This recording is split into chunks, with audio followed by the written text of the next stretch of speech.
2-minute drill. Highlight reel, let's review. What's the deal, okay? Watching footage going out of control. Buckle up, we got an hour to go, so let's go. That's straight heat. Ain't no chillin' around here. Back that back, Nat chins, how we feelin' around here? Got my whole squad in the building around here. If my name ain't on it, then I really don't care. Come on. 3-point stance, we advance. Ball in my hands, I don't take no chance. Touchdown dance, that's my jam. No hot takes, this is nothing but rants. Nothing but rants. Nothing but rants. Nothing but rants. On the beat, hey. Yeah.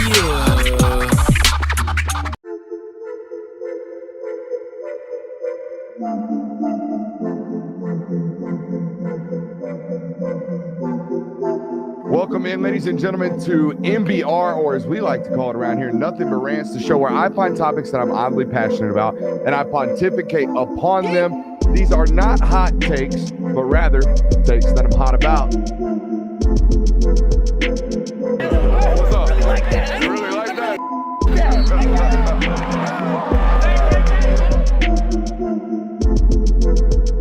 Let's shut up and grind some tape. What is up, ladies and gentlemen? Welcome into the Film Guy Network on a fabulous Tuesday evening. We have an absolutely loaded show for you guys, as we always do on this network at 8 o'clock on a Monday, Tuesday, and Thursday during the off season. You know what's brilliant, Kirby? You know what's awesome? I mean, we're a month and a half. We're 6 weeks from doing this show 4 days a week. How about that? Yeah, we are. We started right after SC Media Days, right? Yeah, we come back after SC Media Days and start hammering them out 4 days a week. And then as soon as games start, it's 5 days a week. And soon as Sundays. I mean, you get a day off. Sundays, yeah. You get a day off. But Sunday's a good time to get up in here and get these takes off about Saturday football. I was thinking you meant like Friday. And I mean, our workload right now is that of a normal person mid-season. Right. And we finna crank that thing up here in about 6 weeks. So love that for us. Love that for you guys as well here in the chat tonight. We have an absolutely loaded show for you guys. We have a full fallout. I'm talking about a full fallout from yesterday's rulings regarding Brendan Sorsby's eligibility. We'll talk about that. Several schools with some threats, several programs, several conferences maybe with some threats after that ruling yesterday. Anonymous coach quote season. Say that 9 times fast. Anonymous quote season continues. Coach is talking. All right, coach is talking under the what? Oh no, you just love watching my brain short circuit on live television. I like it too. No, it's great. And I came up with a new segment today. I think it's a good one, especially in the middle of June. Are we talking enough about? And we got several different things that I don't think we're talking enough about right about now heading into the 2026 college football season, including the FIFA World Cup. We will not be talking about that tonight. I see the chat already talking about that, even though... Are we ever going to talk about that? Hey, what's up with Lionel Messi going out to Kyle Field before the Georgia Bulldogs do? Somebody tell me something about that. Yeah, that's wild. Anyways, I had to get that one off. But yeah, Lionel Messi both at Jordan Hare and Kyle Field in a matter of 72 hours. America, FIFA World Cup, love it. That's good stuff. Good crossover content lately. Are you going to talk about the German dude coming over here and traveling around the Southeast? That's making me so happy. It's some of the most. It almost seems planted, so organic and jolly content on the timeline lately. Just having the time of his life touring the Southeast. Yeah. So if you don't know in the chat, this is a complete sidebar out of nowhere. There's a guy that's over here to watch the German World Cup team. And he's traveling around. First, did you see where he landed? Landed in New York, flew to Atlanta, and rode around on MARTA.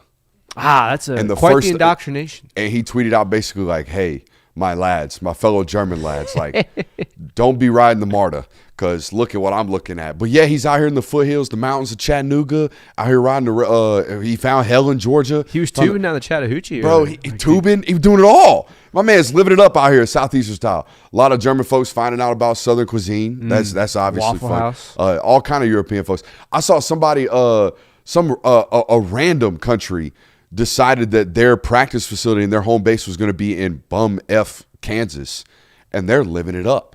Yeah, dude. I'm talking about living it up. So, yeah, the World Cup has brought over some interesting content to the timeline. I am thoroughly enjoying that. Dabo still got his heater. You told me this? Dabo hasn't lost it. Dabo has not lost his heater. We'll get to that later, but Dabo Swinney is still very much Dabo Swinney. That's right. Dabo Swinney still painting at 94 on the black is what Kirby told me today. So I'm excited for that tonight. I'm excited to ask you to do your part as well. Make sure you like and subscribe and telling a friend. All right, hit that thumbs up button right meow. All right, subscribe right meow. And text a friend right meow about the live stream. Okay, do that for me. All right, that's what good friends do. That's what it is. Algeria's in Lawrence, Kansas. Yeah, dude. Folks from Algeria getting introduced to America via Lawrence, Kansas. That's the way to do it. Don't go to Times Square.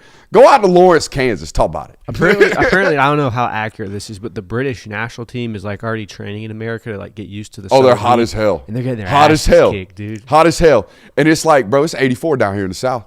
It ain't even swamp ass season. Y'all ain't even down here in it. Y'all ain't even in the thick of it. It's like the kid from Washington State that I saw on my high school tour. That was like, man, it's hot out here. I was like, Bubba, wait till July. wait till early August, big dog. You gonna think you gonna die. So yeah, we got a lot going on tonight and a lot around the world of sporting worlds right about now. But let's start with Sorsby because Kirby, I think this might be the biggest summer story I've seen hit the algorithm. Honestly, I was thinking about this before the show. Since Kevin Durant decided to go to the Warriors on July 4th day in the middle of the summer. That was July 4th. I forgot. It was July 4th day, and it was like everybody rushing to Twitter to go, what in the hell has just happened? He did what? I feel like this same thing, similar, but I wasn't a content creator then. But right now, I can tell you, as someone who's been putting up shots into the algorithm of the content space the last 72 hours, if you do anything other than Sorsby content right now, it's going flat. They are not putting that in front of other people. All people want right now is this drama with Sorsby. And since we got off air last night, there's been developments. It's not like it's a dry topic. No, it's like we're squeezing things out of this and talking about something that's not developing. It keeps turning. There keeps being additives to this. So much so that, like, I came into yesterday and told you, like, I thought this was an open to shut case so much that I didn't even think this was a possibility. No. And now we're here talking about him playing. And now we're here talking about not only is he playing, which was the latest update last night. Well, we got off topic last night and started moving the show to more other, more pressing seasonal topics. The latest development was Josh Brooks and Nebraska's AD threatened or just saying, like, we're not scheduling him moving forward and we're blackballing him. Then it just kept snowballing. The blackball became a snowball, or it just kept turning and turning and turning. So much so that, like, obviously Big Ten and other SEC teams were like, "Yeah, no, they're right. Like, we're not willing to play this. This is crazy. This is the line."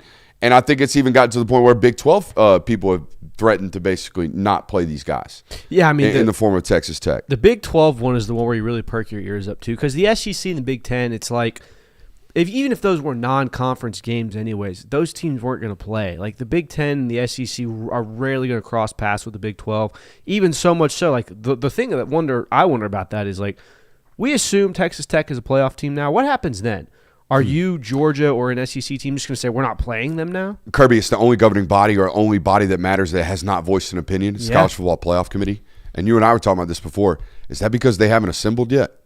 Yeah, I don't know. Do we even know who the College Football Avengers are? I don't know. Do we even know who those people are? The guy now? They're going to throw the Wolves this year. Yeah, do we know who the Ward Manual of this season is? Boo Kerrigan? Do we know the AD that's going to get fired mid-season this year? Maybe. I don't know. Do we have somebody? By the way, they've done a bang-up job of hiring guys to do that job. Last year, the guy that started out as a job got fired amidst the scandal. The year before, it was Ward Manual, who was dealing with a cheating scandal.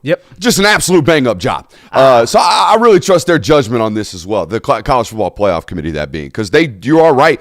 They have an ability to say, we're not letting them in. I know what the court system said about your regular season schedule, but we control admittance to this party, and you're not allowed. So they have been suspiciously quiet. I think that's because, again, I don't know if they've assembled that collection of snack eaters that watch the late games together.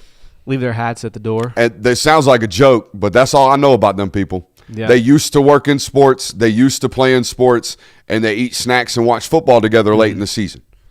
Yeah. That's what we know about the people who decide the fate of the college football playoff. But back to this Sorsby thing and how basically it looks like the entire sport is kind of blackballing Texas Tech because of this. This feels like the first example of vigilantism that we've seen in the kind of this new realm of college football. I want to spin it to a positive light. I think this is the first example of self-governance we've seen in 6 years of college sports. Yeah. I think this is the first time since NIL came around, since the transfer portal blown up, basically post-COVID. I think it's the first time where everybody except one school was like, whoa, you've jumped the shark. That's way too far. Gambling? He gambled on his team? No, you can't do that. Now everybody's like, whoa, that's too far. So much so that, yeah, you might have won in court, but we will blackball you. We will refuse as a collective body to play you. This is the first time we've ever seen self-governance. And this is what I was talking about yesterday all day. Where is the line? Where is the line? Because y'all didn't draw the line at 6 years of eligibility. You didn't draw the line at 7. You didn't draw the line at 8. We definitely don't draw the line morally, right, when it comes to off-the-field stuff. Like, we definitely have always drawn the line, though, in sports at the betting on it. Like, that's universal. That is European soccer. That's the World Cup. That's baseball. That's football. All of the sports. With the moment they started merging with gambling, you don't bet on your own team positively or negatively. Definitely not negatively, because we can't be fixing games. Obviously, that's criminal. I do not recall those two, bets that were placed on unders, by the way. I do not recall. And rightfully so, I would say I do not recall either. But I think it's a rightful time to actually self-govern. Yeah. I mean, and I'm glad that it happened. And by the way, I've always said on this network, and I think you agree with this, I've never probed you on the topic, but I do believe that we've always kind of known the NCAA is a loud barker that carries little weight. We've always kind of known. I think the curtain got peeled back big time and exposed that there's nobody really running the machine a while ago, probably 5 years ago. But as long as I've been around, these coaches have kind of governed themselves. To a degree, To a degree. Where we all know, like I said last night, we all know if you don't drive 85 in the 55, there will be a rear-end accident on the highway, but you definitely can't be out here driving 155. I think it's the first example where the whole community, because the cops can't run the guy down, I think the whole community is going to drive the dude off the shoulder. It's looking that way. Man, what an analogy. That's a good one. I claim I'm not an analogies guy, but that's about as good as I get. That's as good as coward impression as I can do there. I have an analogy that I would like change, though, because the common thing that's coming around in the NCAA right now is that it's a big dog, all bark, no bite. It doesn't feel that way. The NCAA feels more like it was a bully that for so long picked on everyone, did unjustly things to the point where finally someone just stood up one day and punched them in the mouth, and everyone realized that they weren't going to fight back. That's what more feels like to me. Like, we're talking about an NCAA. They fight back, but the principal's going to come over and go, hey, ISS for NCAA over there. But we're talking about an organization that ripped a Heisman away from people, vacated wins, gave the death penalty. Like, it's not like they weren't doing anything of substance before. They had MFers out here self-reporting. Right. How crazy does that feel nowadays? Shout out to Josh Pate for that take. I think it's one of the best takes that's come out of here. Like, how goofy do you feel about self-reporting nowadays? Yeah. The idea that you would do that when this was the line they TRO'd in the court. Wow. So, yeah, no, I think it's a great point by all involved there. There is one man left, Kirby, that can step in and kind of Football gods? No, not the football gods. They could step in. Oh, yes. Something tragic could happen to the national championship hopes of Texas Tech. Football gods could definitely step in. It's an oblong-shaped ball. It bounces funny ways. That's right. But Brett Yormark could do something about this. The Big 12 athletic director can do something about this. He could step in. I went as far as to see one lawyer that was on an interview today was asked basically like, what are the limits to what Yormark can do to with Brendan Sorsby's eligibility? And I believe the lawyer said something along the lines of the limit of the conference is their own creativity. In other words, saying they can go as far as they want. They can do whatever they want with one of their own member schools. And it kind of aligns with what we've always heard about and seen about with enforcement, right? It was the Big Ten who smited Michigan first, not the NCAA. Right? It's been the SEC governing and disciplining their own first before the NCAA gets them. I think a similar thing could happen here. It definitely is open to discussion. Now, the problem with that, and the problem with that opportunity being available is I don't think Mr. Yormark's going to do anything about it. And the reason being is he issued a word salad today that makes me believe he ain't really in the mood to smite his national championship contender in his own conference. Here's the quote.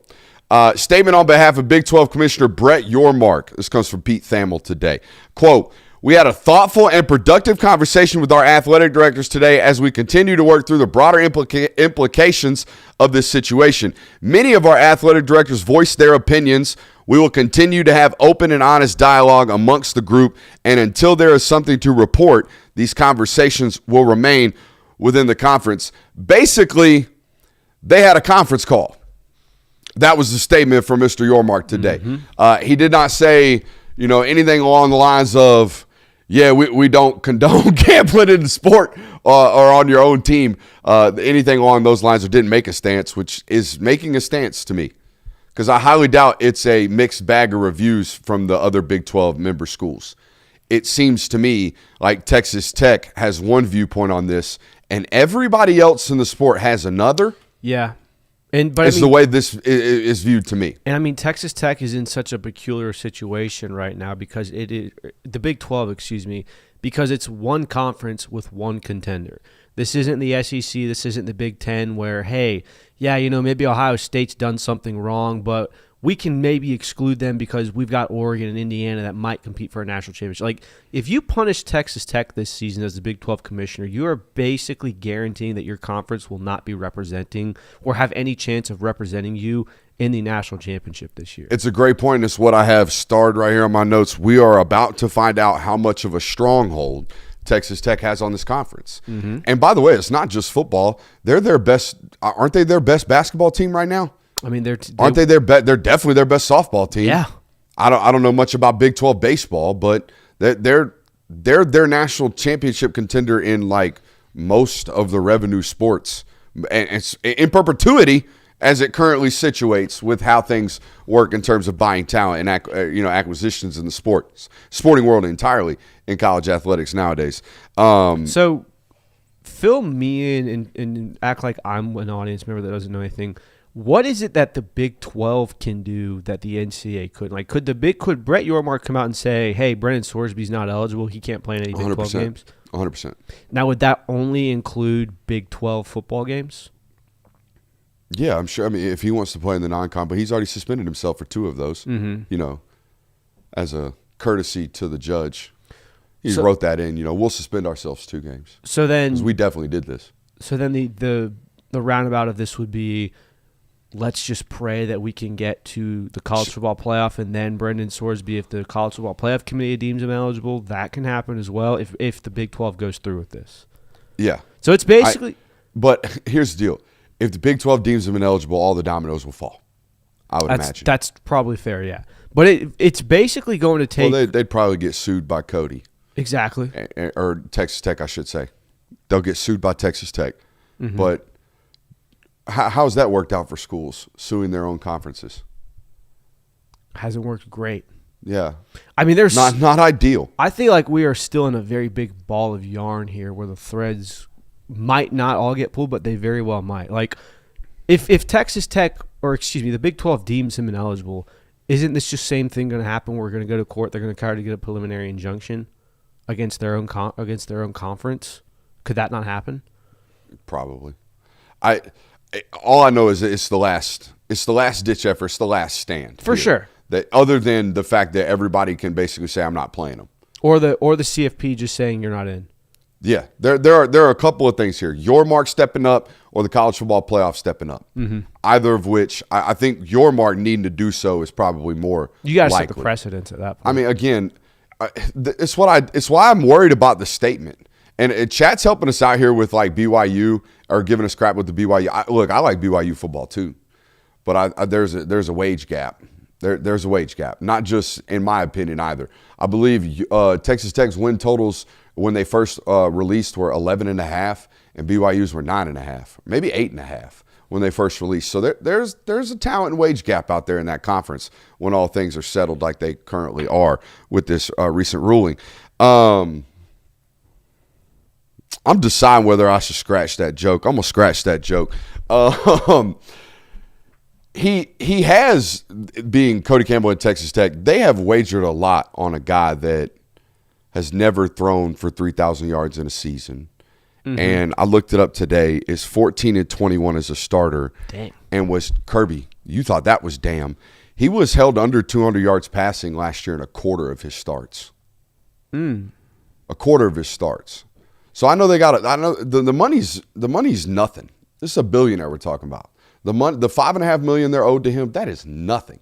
But the idea that they are willing to wager this much of credibility and be damnness, if you will, and vigilante, as you mentioned earlier, the idea that they're willing to do this over a guy who I think is good, but I don't know of a single football player, and I don't mean to spoil the segment. I don't know of a single football player that I would go into a season in 2026 in the history of college football that I would do this for. Not even Cam Newton? No. Cam Newton would have to do it 4 times over again. Like Cam Newton would be the closest thing I could think of, because Cam Newton damn near, he did it by himself. He went on to win a national title by himself, but he had to have like miraculous things happen just to get to the national title. And now the national title would be round, basically the semis. Mm-hmm. He'd have to go do that 2 more times over, or the quarters. He'd have to go do that 2 more times over against rosters that are better than his. So no, there is not a single football player in the history of college football where I would do all of this for. Yeah, I mean that's a fair point. Especially not somebody who's never thrown for 3,000 yards in a season. Yeah, I mean we have we use the adage kind of sold your soul a lot. It feels like Texas Tech is doing a lot, and I mean a lot of future damage for their 2026 season for a guy who, no disrespect to Brendan Sorsby's on-field play, is not anyone that I would say, is not someone who I would say is a top 5 player in college football right now. No. So it's a lot of pushing problems down the road for hopefully, if they go out and they win a title this year, I think those arguments are null and void. But at the same point, we saw what that roster was last year. We saw how they looked in the big games in the college football playoff. There's still a ways to go. I don't know if Brendan Sorsby is the guy that's going to bridge that gap. No, they were a top 5 quarterback away last year from actually going on and doing something in the playoffs, in my opinion. And I don't think he's one of those. Okay. Maybe. No, I don't think so. He could be, but could be. Is it worth? But by the way, that was last year's roster with $7 million dedicated to defensive line. David Tyree and all that. Yeah, all of or the edge rusher, David Bailey, not David Tyree. Who's David Tyree? David Tyree's the guy that caught the ball off the helmet, wasn't he? He is. I had football. How about, bro? You've been hanging around me way too long. Football brain, man. That's not you. That's me. That's my job here. Okay, I'm the one who's supposed to say dumb stuff and switch names. Not you. Bad look. Tighten up, baby. My fault, everyone. No, David Bailey. But yeah, we were right in the sense that like he's got to be so much better than Morton. That goes without saying for them to win a national title. Mm-hmm. But you kind of got a 2X it because they've lost so much defensively. Right. But I mean, and I don't think he's that. I don't know of anybody that thinks he's that. No, I mean, except for Cody Campbell. Joey McGuire. It's a fair question because I think that we've seen like everything that's going on right now, all of the hate and all of the blackballing that's being thrown Texas Tech's way. I don't think that's going to end when the 2026 college football season closes. Like if Brendan Sorsby plays or doesn't end up playing, or if Brendan Sorsby ends up playing through 2026 and goes on to the NFL draft, I don't think the rest of college football is going to go, all right, that's fine. We're going to go back to doing normal Kirby, things. They can't because the NCAA appeal is 2 weeks after the national championship. Right. But that's what I'm saying. Which, by the way, it was announced today that the NCAA has appealed this ruling in the local Texas court, which I believe has 7 Texas Tech graduates on it. Yeah. Is that what I saw? I believe that's where the appeal case is getting thrown into. But that court case, the date was set for 2 weeks after the national title. So, in short, he's going to get to play the whole season if they're willing to do this, which is, again, it's a crazy thing to do for me.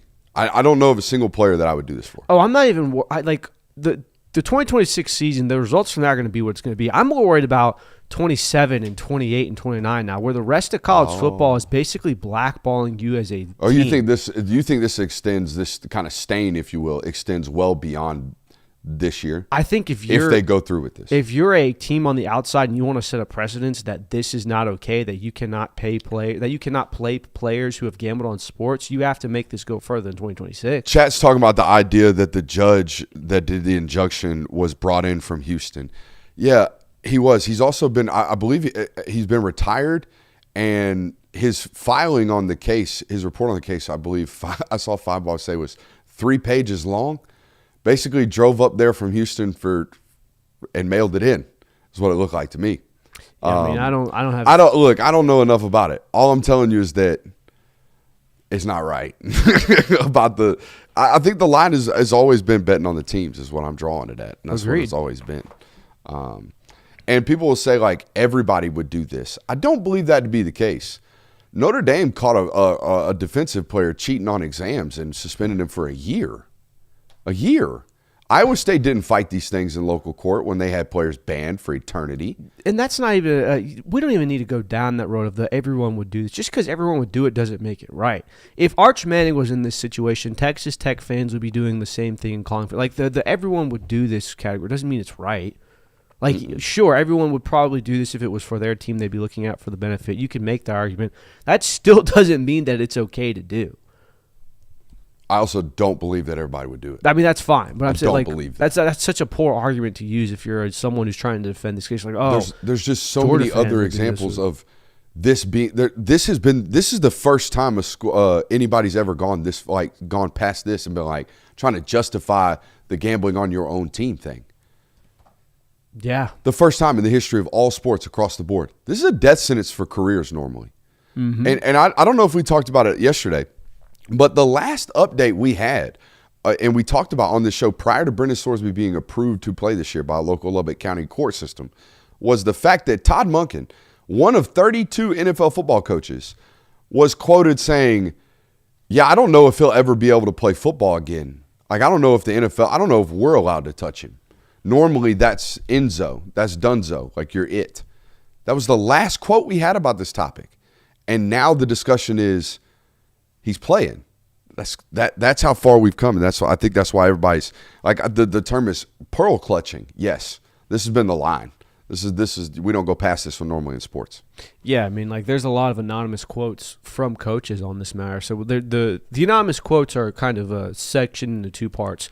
Ones that are about Brendan Sorsby and ones that are just about other teams. So I've got the anonymous quote for the Big 12 coach about this, where he was like, The precedence this sets is I should take my entire team to Vegas right now with our insight and go make a bunch of money because I'm supposed to look out for my players. $90K, each of my players could use $90K. Yeah, I mean, one of the first quotes is gambling is one of the rules it's one of the few rules that exist where if you break it, you are now basically blackballed from the sport, said a group of 6 head coach. And now one of the harshest rules you can break, he did, and he can still play. To me, this is one of the worst things I've seen in 20 years of coaching. One of the worst things I see as a content creator is spending 45, 35 minutes or so on a content live stream and not hitting the thumbs up button. Facts. So do that for me. Facts. Give me another anonymous quote. That's effing crazy. Beyond wild, said a Power 4 coach. We have some serious problems that if they don't get fixed, the entire thing is going to implode soon. So, I mean, obviously there's a lot of people up in arms. The third one is, what is the purpose of the NCAA? Said a group of 6 coach. Now, hold on. Go back to that previous quote, not the group of 6 one. This something's got to change one. Give me that one again. That's effing crazy. Beyond wild. We have some serious problems that if they don't get fixed, the entire thing is going to implode soon. Here's what I will not allow to happen. I will not allow this situation to be made out to be a martyr. Like, thank God Brendan Sorsby got off with it. That's what ultimately fixed college sports. Please don't allow that to happen. You know what I'm saying? Like, I don't want us to be like, I don't even want this story to get enough credit to be the, quote, straw that broke the camel's back. I mean, it's this is an anvil. This is an anvil. Yeah.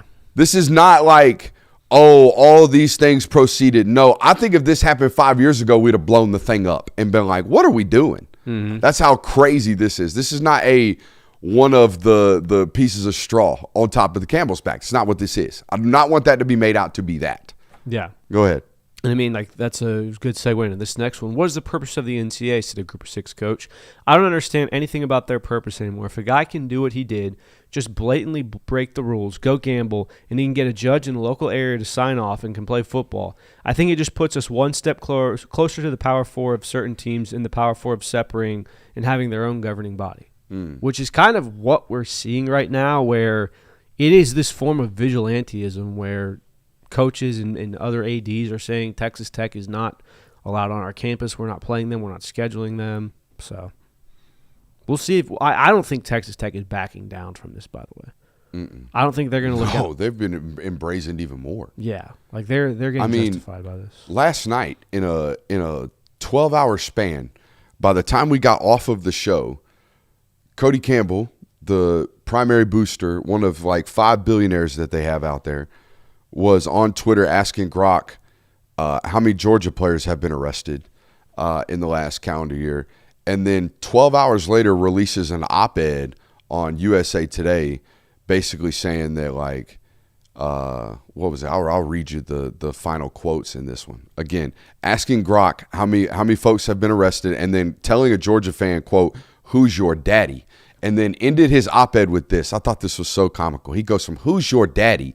to, quote, "We must get serious, come together with transparency and in good faith, and make this bill a law." That's how he ended his op-ed today. And this is one. We got to come together in good faith and behave like adults. Who's your daddy? Yeah, this is one of the other interesting things too. Is like, why? Oh, Jay Will in the chat. What's up, baby? Oh yeah, Jay Will. Go ahead. Why are you leaning so much into this? I'm big, I'm bad, I don't care how mad you are about it. Go cry, ha, ha, ha. By the way, we need this bill to pass. By the way, please save all college sports. Please vote for my bill that I'm actively lobbying for. You have submarined your credibility for this bill to pass through, which, I mean, if a 2026 quarterback is worth it for that, go right ahead. Like, it's your choice. But at the same point, like, you can't be laughing and picking fights with all these people complaining about rules being broken, and then on the other side lobbying for a bill that will save the sport. Kirby, it was the comment that I had, or the comment I left on his post today. I think for a while there, he had done a good enough job of, like, getting enough people to buy in the fact that he was, like, leading this charge, and he had the president in his pocket or in his corner to, like, lead this charge to, quote, save or protect college sports. And over the last 72 hours, we have completely shot that out of the sky. And now he just looks like a rich guy that just wants to break stuff because he can. That has been the PR tilt for me in the last 72 hours. And based on the response of that tweet that I left under his comments today, it's like almost 5,000 likes or something like that. I would imagine other people feel that way as well. Because he almost had it. By the way, the bill's going to get tweaked all to hell, and that's fine. I think something's going to come out of it. The SEC and the Big Ten have sent revisions today. It was the latest on that. So the Protect College Sports Act and bill that is actively getting tweaked up and changed, and there's making audibles as the play is moving. But we at least have something in motion to eventually protect college sports. I just think the idea that this guy is leading the charge while simultaneously doing what we just did yesterday is kind of crazy. And you're right. It wasn't like he was quiet about it. He was embrazened about it. Mm-hmm. He gave Yahoo Sports a quote that said, basically, yeah, it's worth it. I'll pay him. I'll pay him every dime, even if he has to sit out 2 games, was one quote I saw. Yeah. And then the other one was obviously, the general feed of his Twitter account. So he's been embrazened about it. They're not backing off of this. Someone's going to have to push them off of this. They're not going to willingly do it themselves. Any more anonymous quotes that aren't relative to this situation? Yeah, we've got a few of those. So the first one is about John Summerall, and this one kind of caught my attention. It was very interesting. He said, John Summerall has hired extremely well. It feels like they've really opened up the checkbook. Hey, who's out here listening to Film God Network? I commented under the next round today that I'd throw up if Florida went 6-6 because my takes on them coaching hires are way too hot. Oh yeah, no, way too hot to be rolling out 6-6. It feels like they've really opened up the checkbook is a weird comment to make. Like, it's coming with the implication that people were stowing away money for Billy Napier, that Billy Napier didn't have access to all the resources, that Dan Mullen had, that the coach before him had. Like, John Sumrall has all of a sudden unlocked this new amount of funds for the Florida Gators. Which obviously, like, there is that new booster excitement of, oh, yeah, I'm going to donate more. But other than that. Correct me if I'm wrong, Gator fans in the chat, didn't Billy have some motion early on? Yeah. Like, early on, he had some recruiting motion. Yes. I thought. It felt very much the same way. Most of these SEC teams, when they get a new football coach, they do this. They have some, backing, I would imagine. The big ones, the programs that matter, I mean, hell, even Jeff Lebby signed a top 100 player last year. Look out. Here's one about Kentucky's new coach, Will Stein. With the talent base that Will Stein inherited, the only thing I wonder about is the fact that he had more talent than everyone else at Oregon for most of his games. It'll be interesting to see him going from one of the haves to one of the have-nots, and how that's going to transition while not losing your enthusiasm, your connection with the players, and all those kinds of things. Anything on Arkansas? There was one on Arkansas, and I think we touched on it before, but basically the quote was about how this feels like the wrong hire at the wrong time for this guy, where you're basically being thrusted into a SEC Power 4 job in a schedule and on a team that is going to be severely hindered against all of its opponents. So people do not feel confident about Ryan Silverfield's first year in Fayetteville. Another quote was about Colin Klein. Said, I'm interested to see if Colin Klein takes his old Kansas State approach to where it's 12 personnel, 2 tight end offense, or kind of what he did at Texas A&M, which is get the ball out in space in 11 personnel. I'll tell you Colin Klein's game plan in 2026. Avery Johnson, get ready to tote that rock, baby. It's gonna be 65% RPO, design quarterback run RPO game with Avery Johnson and Colin Klein this year. Like, you thought Marcel Reed last year looked limited at times as a pure progressive passer in like modern, progressive NFL concepts. They were a lot of RPO stuff. Buddy, wait until you see what he about to do with Avery Johnson. That's going to be 15 yards and then, and then take a step and throw it real deep when you get some one-on-ones. Yeah. And the last quote is about Kyle Whittingham. I'm really curious what it looks like without Kyle Whittingham. But yeah, it's definitely a relief that he is out of the Big 12 because he's a great football coach and an even better person. So this is obviously talking about Utah and how Whittingham's not there this year. I'm ready for Are We Talking Enough About? You ready for this? Let's do it. All right, so here's how this segment works. I was telling Kirby today, I think there are some things that obviously we're getting bogged down in this Sorsby stuff. Took decent numbers, by the way. Appreciate that. If you're watching tonight, make sure you're hitting that thumbs up button. If you're new to the network, make sure you're subscribing. Obviously, you have to hit the Sorsby stuff right about now because the algo wants it. But there are some things right about now I don't think we're talking enough about. For example, Kirby, are we talking enough about the fact that the Tennessee Volunteers kind of soft launched their starting quarterback last month? Did you see this? Yeah. Did this appear on your timeline? And I want to call it a soft launch because it was like one random reporter out of nowhere who's definitely connected that was like, hey, sources say Faison Brandon might win this job. Has the inside track. That's what it was. Yeah. Inside track to win this job. And nowadays, I always think of that as like, they're probably sitting around in the middle of, late May, and it's probably neck and neck, and they're like, hey, somebody tell somebody we might go with Faison Brandon. Let's just see what the message boards say. Let's soft launch this right quick. I think it went way too under the radar. By the way, I'm not here to break news, but I think Faison Brandon is probably more than likely going to be the starter at some point in September out there at Tennessee. And we didn't talk enough about it. I don't think we talked enough about the fact that I think Faison Brandon is going to be a true freshman starter for an SEC, top 15 spender in this sport. Right. And I think that's the unfortunate thing of when you have such a quote, down season that Josh Heupel had last year. There hasn't been a lot of momentum around Tennessee. There hasn't been a lot of excitement coming into the 2026 season. People aren't really expecting much from them as far as college football playoff aspirations go. So I think that's probably why, you see that, you go, all right, the casual fan looks at that and goes, this doesn't really pertain to me. This isn't even a contender. I don't really care who's, Alabama, if they did this, I think would get much more headlines, much more press than that, just because of where they are right now. But I agree, it should be talked about. Tennessee is a program that has an offense that is very pertinent on what the quarterback can do, so I agree. What else are we not talking enough about?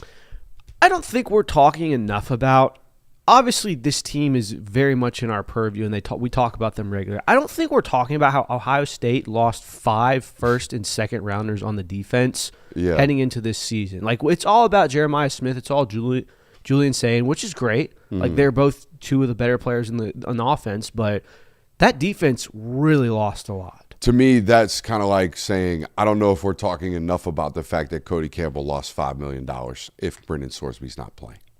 It's like, it's Ohio State, man. They're just going to put another 5-star They out get there. the benefit of the doubt for sure, Yeah. but you lose a lot. Like, we've seen the attrition happen all over. Like, we're going to see the attrition happen with Indiana this year. We've seen it with Georgia. Like, the talent erodes eventually when you have these massive inflated draft classes. Like, I think they had 11 players drafted this year. So, I don't think that Ohio State's going to be bad by any means, but I don't think they're going to be the dominant defense they've been the last 2 seasons. I beg to differ. I don't know if they're going to be like, you can't score 17 points on them good like they were last year, but they still have 3 premier defensive end and edge players.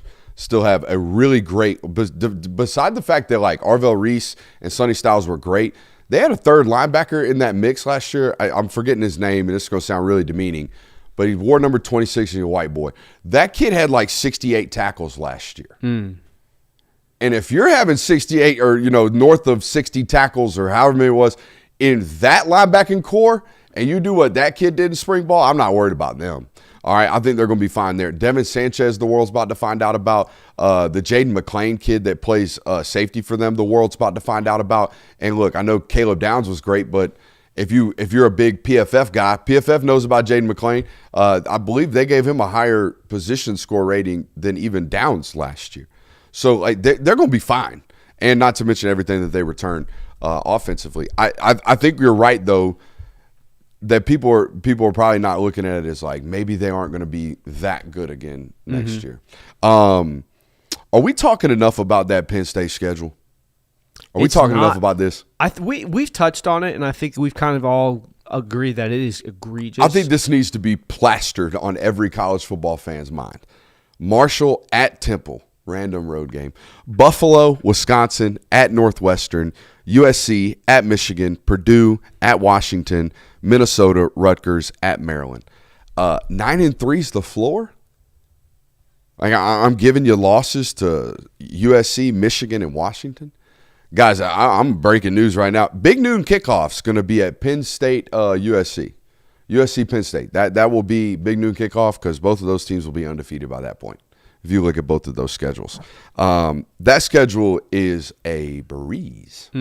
So, and I mean, welcome to the conference, my man. It's the perfect indoctrination for a new coach in this conference, replacing a guy that, frankly, not no pun intended, but could not really get over the hump. And the idea that you're going to come in and inherit a 4-8 roster, even though it's not your roster, it's just the Iowa State roster, and probably turn in an 8-4, which is his roster, maybe a 9, but it's not Penn State's roster. You're not taking the 4-8 Penn State roster. No, you're taking the 7-5 Iowa State roster with a splash of the 4-8 Penn State roster. Yeah. So, but I mean, the idea that you're going to have that quick of a turnaround from a record standpoint is going to do favors for Matt Campbell. Are we talking enough about how I know CJ Carr is the whole talk of the town for Notre Dame? It's why we think they're going to be really, really good this year. I don't think we're talking enough about how they lost over 2,000 yards and almost 30 touchdowns on the ground last year and have done really nothing to embrace it. Like Anais Williams, solid running back. He's had 500 career rushing yards. He's supposed to be RB1 this year. They say he's going to be the next one, Kirby. That's great. I hope he is. They got good eyes for it. That's awesome. But at the same point, like the amount of production that has been lost from last year with Jadarian Price and Jeremiah Love leaving, that's not getting talked about enough. I feel like it's, CJ Carr will be fine. It's also such a weird conversation with Notre Dame because even if they do have flaws, we don't feel like we're going to really, really know. Because Anais Williams may be mediocre. Anais Williams may be great. He's going to look really freaking good on 10 of their 12 games because their offensive line is really freaking good.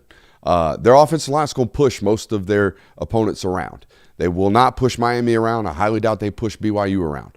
So we might figure out them then, but from a whether or not they're not good enough at running back cost them a national title or might cost them a national title. We won't know that. We won't even be able to have that discussion until it happens with their schedule this year, is what I'm getting at. Are we talking enough about that Auburn defense, Kirby? Are we talking enough about that Auburn Tiger defense? I don't think we are. I do not think we're talking enough about that Auburn Tiger defense. Obviously, bring DJ Durkin back as a defensive coordinator. I think Durkin is one of the best defensive coordinators we have in college football. His salary would connote that. I agree with it. I think he's one of the best ones that we have. From a what in the hell are they about to throw at me today, while also being sound, chaotic, nightmarish stuff. Here's the craziest thing that I don't think we're talking enough about with Auburn. Have you seen this sophomore class? Have you seen these guys that still have 2 years left of college football potentially to play? Most of you probably haven't unless you're an Auburn football fan. And they're going to love this. But I love all these guys. Start with Xavier Atkins. Now, Xavier Atkins is a redshirt sophomore. He is the only upperclassman we're fitting to talk about, but he still has multiple years left like all these guys do. Melendez, the number 9 kid that plays linebacker, started last year as a true freshman. Starting's a stretch. Played a lot last year as a true freshman. Really freaking good. The edge rusher, Jared Smith, played a lot last year, kind of giving breathers to my man that went late in the early in the first round, Jaden Falk, and then the other one, Crawford, or Keldrick Falk, and the other one, Crawford, on the other side. The guy that spelled him was Jared Smith, a former top 45 player, top 50 player coming out of high school. He's really freaking good. Eric Winter started last year as safety for them. He's good. Malik Autry got a bunch of burn last year for them at defensive tackle. I like him. He's already stamped here on this network for the guy who watches the film. Jordan Crawford, the other defensive lineman, he is serviceable in this conference and really good. Anquan Fagans is a guy that I've got stock in. And Bryce Dees, the other linebacker, I love as well. All those guys are sophomores. All those guys played last year. All those guys are coming back in the same defensive system that they played in last year. They've spent the offseason with a guy who I thought was the biggest retaining hire that we had in college football all year last year, apart from this place. The idea that they kept both their coordinators was flabbergasting, but the idea that DJ Durkin stayed at Auburn was impressive to me for what Golish must have sold him in a matter of, one meeting? Yeah, and because Durkin probably could have gotten a mid-major head coaching job, I would imagine. Probably. And I feel like we're going on to 2 years now, or 2 seasons worth, where Auburn's defense is kind of going under the radar. Like, that team gave a lot of people problems last season because of what their defense was able to do. Like, we all know what the Hugh Freeze offensive experience looked like. Jackson Arnold did not work out at quarterback. The Hugh Freeze system might not necessarily be very pertinent to SEC football nowadays, but that defense had them in a lot of football games, and it's going to have them in a lot of football games this year. We suspect with Alex Golish also maybe bringing a new flair to the offense. Are we talking enough about Jackson Arnold's redemption tour with UNLV and Dan Mullen? I think we are, yes. I think the answer to that one is yes. Here's something I don't think we're talking enough about. The Louisville Cardinals have kind of been named as like the sleeper pick for the ACC. If it's not Miami, it's Louisville. But they have a quarterback that will be making his first career starts. It's kind of gone on the radar. Miller Moss is not a member of the Louisville Cardinals anymore. Yeah, I keep mentally thinking he's there. Lincoln Kineholz will be the starter for Louisville this year, and they're just kind of expected, like, yeah, that'll be the team that competes with Miami for the ACC. You know why? Well, the quarterback whisperer, of course. Why? Yeah.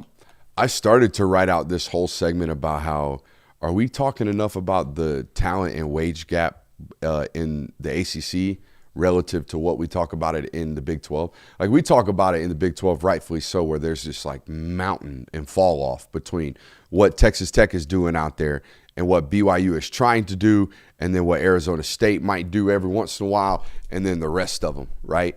And I thought Miami was like this, because going into the season, it feels like this. It feels like Miami's got one of the best rosters in the sport, and then you're hard-pressed to find a 2 in that conference.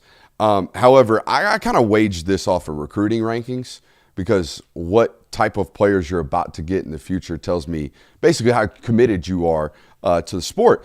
And that's a wage gap, right? A talent gap, a wage gap. We'll look at the rankings and find out if there really is. My God, is there a distorted one in the Big 12? Texas Tech right now, I think, is ranked 4th on On3's 2027 class rankings. Any guesses on the next highest ranked Big 12 class, both school and ranking? Any guesses? I would say probably BYU. They usually recruit Decent pretty guess. well. Decent And they're guess. probably in the mid-20s. Mid-20s with BYU is the guess. The answer would be Arizona State 37th. Ah, damn. 4th, 37th. Okay? And for those of you like, oh, the ACC must be pretty bad too. I looked it up today. Miami's ranked 2nd, but there are 5 programs in the top 30 in the ACC right now in recruiting in 2027. Sneaky Vatek run, by the way. Sneaky Vatek run. Are we talking enough about Bama's defense? Are we talking enough about Bama's D? I know we just got done talking about Auburn's D. Can I talk about Bama's D right quick? Go ahead, yeah. I mean, you won't throw the ball against them this year. I don't think you will be able to. Dejon Lee and Xavier Brown are about as elite gets. Honestly, I would take the cat up there at Christian Moore, I think is his name, or the Leonard Moore. I would take him over any corner in college football, but I take this tandem over those tandem because I think both of these kids are better than Christian Gray. Does that make sense? that's fair. I would take this tandem potentially over anybody right now on paper going into the season. Not to mention, those guys are really great. I think the safeties are really good. I think Bray Hubbard is a great college football player that's going to be he's a really good player. Yeah. But he's great in college. He impacts football Bray games at a high Hubbard's rate. still on the roster? Yeah, Bubba. So is Keon. How about this name? So is Keon Saab. Keon Saab's still on this roster. How are these? I feel like I've been hearing about these guys for half a decade. That's what I'm getting at. That's the DB core. Not to mention Red Morgan and Xavier Mincy, who I love I really like in the nickel spot too. And by the way, with Jan Pierre and Justice Hill, I don't really have questions about whether or not they're going to impact the passer. I think they're going to be able to get pressure. So it's going to be hard to protect and throw the ball in the windows. It's going to be hard to throw the ball against Alabama. The questions are they as good as Alabama's supposed to be at linebacker in the interior of the defensive line? Right down the breadth of this defense, are they Alabama good? Are they national championship defense good? And by the way, I don't think we talk enough about the fact that the defending national championships or champions were a defensive national title winner. That team last year, the Indiana Hoosiers, they went 16-0 off defense and managing possessions and being great in 3rd and 4. They did not win the national title scoring 55 points a game, beating the shit out of everybody with offense. That's not what it was. They played great defense. So I think Bama, I don't think we talk enough about it. Bama could be a great defense and go on to win a lot of games because they have a great defense in 2026. Here's something I don't think we're talking about enough, and it's kind of a team that we've relegated. Like, you had a fun run. That's over now. Vanderbilt has a very easy schedule by SEC standards. And obviously, I think we all agree that they're probably not going to be a 9-3, 10-2 team this year. But let me just read the first 3 games for them. Austin Peay, Delaware, NC State. Dub. They should start 3-0. Their first SEC game is at Auburn on the road. That's a tough matchup. That's tough. They then go to Georgia. Also a very tough matchup. They will probably lose both of those games. Then it's Ole Miss. Tough 3-game stretch, but it's Arkansas, Kentucky, bye week at Mississippi State. Then you have Alabama, Florida, and Tennessee. It's not a grueling schedule. There's a lot of tough games on there. They'll probably finish 7-5, but as far as schedules go for the SEC, that's not that bad. I blanked out. Whose schedules did you write off? Vanderbilt. Oh, well, I mean, but it's Vanderbilt. It is, but at the same point, like, You think that's manageable for Vanderbilt? Definitely. And I don't mean to demean Vanderbilt, but I am of the belief that the summation of 2024 rolling into 2025, retaining most of that, I think we kind of dumped the clip on 10-2 is about the ceiling of that. And then I feel like this year we're going to fall back to what Vandy normally is and maybe band up again in 2 years when we got one more year of Jared Curtis. It could be that, yeah. That's what I'm kind of envisioning there. It is just so something when to you pay rattled off attention that schedule for when you rattled off that schedule for a Vandy, it sounds tough to me still. That's fair. It does not sound like that one was a breezy, easy I will say breezy. it's one of the easiest schedules in the SEC. Like for the inverse, go read Alabama's schedule to the audience because this sounds easy to me. When I read the Alabama schedule out loud, I'm like, damn, the floor feels 10-2-ish right about there. That's as, quote, as easy as a 9-game SEC schedule is going to get. So Alabama's 2026 schedule. East Carolina at Kentucky, Florida State, South Carolina at Mississippi State, Georgia at Tennessee, A&M at LSU, at Vanderbilt, Chattanooga, Auburn. Yeah, so Georgia, A&M, and who is there's another LSU are the only preseason top 15 teams on that schedule? Correct. That's as easy as it's going to get. For moving forward, as long as we are playing 9 games in the SEC, that is as easy as an SEC slate is going to get right there. Do you agree? I would say so, probably. Especially for a team like Alabama, Yeah. who we know would assume spent $35 to $38 million in that range. Mm-hmm. They're not a lesser than. They're a have, not a have not. That's as easy as it's going to get. I'm good on the are we talking enough about? So That's you good? all I got. dumped my clip. Are we talking about enough about the fact that Dabo still got the heater? Oh, dude, you were telling me this today. I'm excited for this. Dabo basically said, "Well, we're here to stay. I'm about that life. I ain't going nowhere." Dabo Swinney basically gave me like 5 to 6 quotes of like, this is peak still Dabo got Swinney. The first off, the title of the article is by On3's Chris Lowe. Very, very well written. The title of the article is 1 year down hasn't changed Dabo Swinney's mind. His Clemson football program is still built to last. Hell yeah. Now, the way the article opens is talking about how there's a report card hanging outside of Dabo Swinney's office with the letter D on it. It's not from grade school. It's not from anything. It is from when ESPN graded his hiring in 2009. Oh, he chip on the shoulder That's guy, his huh? chip on the shoulder. He chip on the shoulder guy. The quote is, got a D+. Guess what? 17 years later, ain't nothing changed. They're still doubting me. That's all right, because I've lived with doubt my whole life. This is like Amon St. Brown, Ross St. Brown being able to name every wide receiver who's been drafted in front of him. Yeah, I mean, like it's fine that we still use that as the motivator. I'm glad that you have something. No chance whoever wrote that ESPN article in 2012 is still employed. Oh, it's 2009. This is like 17 No years chance ago. that guy's still employed. So he continues to go on and goes, what I know is that we're going to take Clemson back to the top. That's right. TCBTTT. Whoa, what? That's his acronym for take Clemson back to the top. When I got I know bro wrote that one down one day. It's like, whew, I fucking cooked. Yeah, I cooked, baby. And here it gets even better, man.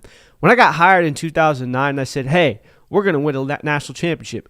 Everybody laughed at me. I'm sure they're laughing now. But again, it ain't about what everybody says about you. It ain't about what ESPN thinketh. It ain't about what Paul Feinbaum saith. It's about what you see. A lot of people have always seen me as a D+, but it's about what we see. It's about how we think. Thinketh and saith, my man, it is vacation Bible school time of the year. It is. You know what I mean? Yeah. It's time to get out in that word. I respect it. The thinketh and saith. I mean, the only thing we're short is speaking in third person. Did he give me some, hey, it only matters what Dabo Swinney and the Lord think. Did he give me any of that? No, it's mostly I mean, we are a third person quote away from the trilogy of all things Dabo Swinney right there. Well, you'll like this next one. Thinketh and saith. Peep It don't that. matter what ESPN thinketh or what the timeline saith. What he referenced Paul Feinbaum saith. Paul Feinbaum, a guy who covers SEC football. By the way, you know what makes me cringe? What's when that? Mike Greenberg says Feinbaum on ESPN. Oh, wow. He calls him Paul Feinbaum. It makes me cringe every time. Because I'm like, surely I'm not pronouncing Feinbaum incorrectly. You know? Now here's where he kind of Sorry, football brain. tapers the expectations a little bit. He for hung people. one? He builds it up. He like, hung one? We're back. We're built to last. Damn. We're not built for perfection, but we're absolutely built to last. Ain't nobody making excuses for last year. I mean, we fried it, and that's nobody's fault. We fried it? We fried it. And that's nobody's fault but mine. Same as 2010 when we won 6 games. And you know what? It's my job to fix it. And it doesn't get any easier. I'm not saying we're going to win the national championship this year. We'll be better. You've got different challenges now, but we've got more than enough here at Clemson to compete with anybody. We fried it. It's a good way to avoid that one, like I missed an opportunity to do earlier. Yeah, so I mean, he does all this like We fried it. they're doubting me. That's fine. You can doubt me all you want. We're gonna be better. We're not gonna win the national championship. Hey, I ain't say we was going to win a title. Yeah, let's calm down. But everyone. hey, we're here to stay. Yeah, we're built By the to way, last. it's a great opportunity to get some quotes out about how you're here to stay. They are, by the way. They have the 12th ranked recruiting class. They're on a tear. They got motion right now in Yeah, 27. the momentum is there. We got some actual momentum. I like that. Yeah, and you like the fried term. He uses it once again. There are narratives and there are facts. I've always used fried in a different term, in a different connotation. I don't think Dabo Swinney would ever use that connotation. You don't think he's ever been fried? Probably not. You think he's ever been around someone who's fried? Definitely. 1,000%. With 100% judgment? Probably, yeah. Continue. Anyways, there are narratives and there are facts. We haven't been as consistent as we like to be, but who has? Name the teams who have been to the playoffs more than we have the last 6 years. Name them. It's a very short list. And then he names the list off. Alabama, Georgia, Michigan, and Ohio State. He had it. And yeah. Wait. How many teams are there? It's 4. It's not like it's a super elite group. It's not like he's one of one. It's not like he's one of 3. And it's also he's in the ACC. It's also like we're talking about you've had one appearance the last 5 years. Bro, 3 members in a row in the chat. I'm fried right now. 3 in a row. You guys, man. Good for them. You guys are boys. Did y'all just become best friends? I need to get together and have a session. So he continues, he goes, and yeah, it's also the fact that we fried some games. It's not been as good as we need to be. That's incredibly frustrating. We've not been as good at home and we've been in the past. So yeah, those are the absolute facts, 1,000%. But perspective is important. If you took the name and logos off and just took the totalities from the programs, you'd say, yeah, sign me up from that. What we've done the last 6 years. I ain't talking about a decade ago.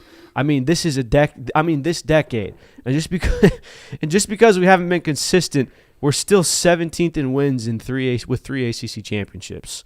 Like, it feels like surely he didn't. He obviously sat down with Chris Lowe or got on a phone call with Chris Lowe. Yeah. And we transcribed verbal, that sounds Dabo Southern. Like, could you imagine texting Dabo for quotes? What? Because you're getting a voice to text. Oh yeah, this was certainly a voice. This is a phone call. This was a conversation with Dabo. That sounds like Dabo was drinking sweet tea while he gave that interview. Yeah. I also do. Good Lord. I do appreciate also. How many dadgums were in that? There weren't any dadgums written. I do appreciate, however, how Dabo Swinney has very quietly moved. Like a while ago, I was like, "What other program has done what Clemson's done in the last 3 years?" And now it's like, what other program is doing what Clemson's done the last 6 years, guys? Like, Dabo Swinney is referencing things that happened during the COVID season in 2020. That's the last time they won a playoff game. Like, we're talking about things that are, like, very, very much in the past. And it's just funny to talk about how it's like, this program's built to last. We've got everything we need here. We're going to be great. We're still ready to compete for championships. But then it's like, we'll be better than we were next year. Don't worry, guys. Dabo was fried last year. Dabo was fried last year. He fried it up. He did. We're on fire. I don't know if we're fried, but we're on fire. I would not say we're fried. We're on fire. We have a whole nother hour of fire content coming up next after a short break.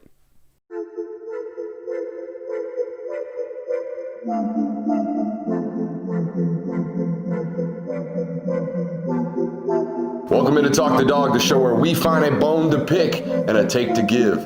These are not hot takes. These is dog takes. Can I talk that dog? What's up? Really like that. You really like that?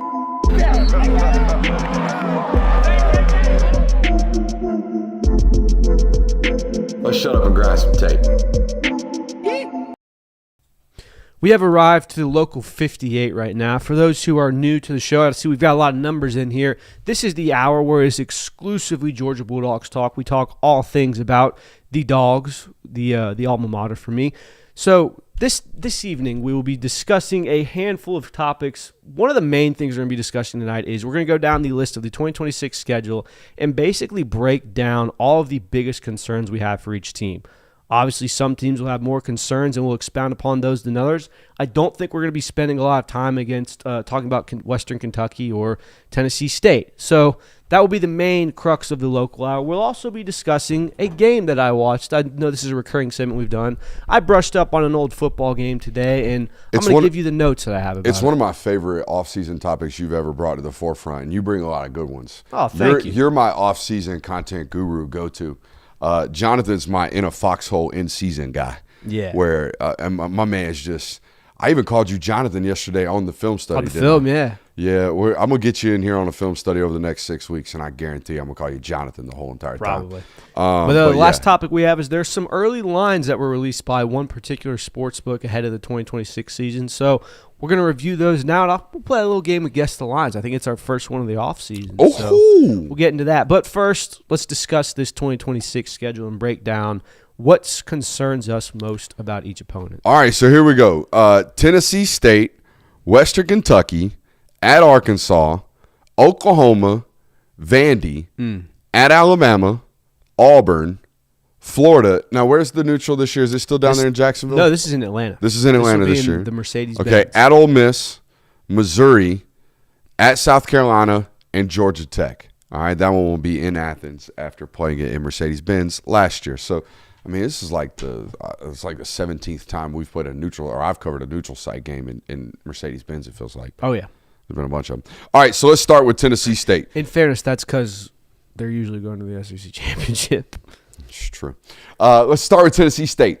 Hydration, general heat exhaustion would be my only concern. Yeah, So 3 p.m. kick, and I'm not even worried about Georgia guys. Like, the football players should be ready for that. Y'all should be relishing the opportunity to go play 2 hard quarters in the sweat. I'm more worried about everybody else involved with that, myself included. There will be some 18-year-old in the student section that has never experienced a Georgia football game before that is like, oh, this is going to be great, and is not built for the moment. And frankly, none of you are at that point. Like, drink water. No, that's not an insult. That's just No, ain't nobody ready for that one. No one's ready for that. You have to understand, like, if you're going to be getting good seats in the student section in a game like this, you can't be drinking heavy. Drink a lot of water, hydrate, bring your sunblock. Like, it's going to be a long day for you. Oh, buddy, it's time to lock in. Yes. It's time to prepare like you finna go run a marathon. Now, night before, maybe 2 days before, carb heavy, like carbo load, all the good stuff. Prepare for some energy storage on that date. Now, I will say I do have 2 fairly legitimate concerns for, and I'll lump them together with the Tennessee State and Western Kentucky, because the outcome of those games is not, frankly, something I think you and I really need to expound upon. I will say, as a fan, as someone who covers this team, as someone who's been around this fan base my entire life, there is a concern for if we look up midway through either one of these games and Georgia just has not looked like absolute world beaters, or has not looked really good, has not looked dangerous. I remember last year against, I believe it was Austin Peay, the second week of the season, where we get to halftime and it's like 17-3 or something. It was not an impressive showing for Georgia. That concerns me from the matter of the fan base throwing their arms and being like, oh, bench Gunner, fire Mike Bobo, we got to get rid of Glenn Schumann, Kirby's not the answer. Like, the fan base, if that happens, will very much throw their arms up and get upset. I mean, I could do for a little drama, you know? No, you say that now. You're right. I don't want to be dealing with the Discord the middle of a 28-3 fourth quarter final against Western Kentucky. I don't want to deal with none of that. And then being like, Gunner Stockton, he's not seeing the field. Gunner Stockton's not it. You want some real analysis on this Western Kentucky game? Sure. There's a lot of good football coaches that have a lot of ties to University of Georgia on this Western Kentucky staff. A lot of them. Davis Merritt is a UGA guy. He's a Glenn Schumann guy. Jimmy Lindsey was the defensive line coach at both South Carolina and LSU before he had a medical issue. Oh. I don't know if you remember this story. We talked about it on our show. No need to rehash it now, but he's a high-end football coach on the defensive side of the football. And by the way, David Metcalf used to be in the defensive backfield at the University of Georgia in the coaching staff.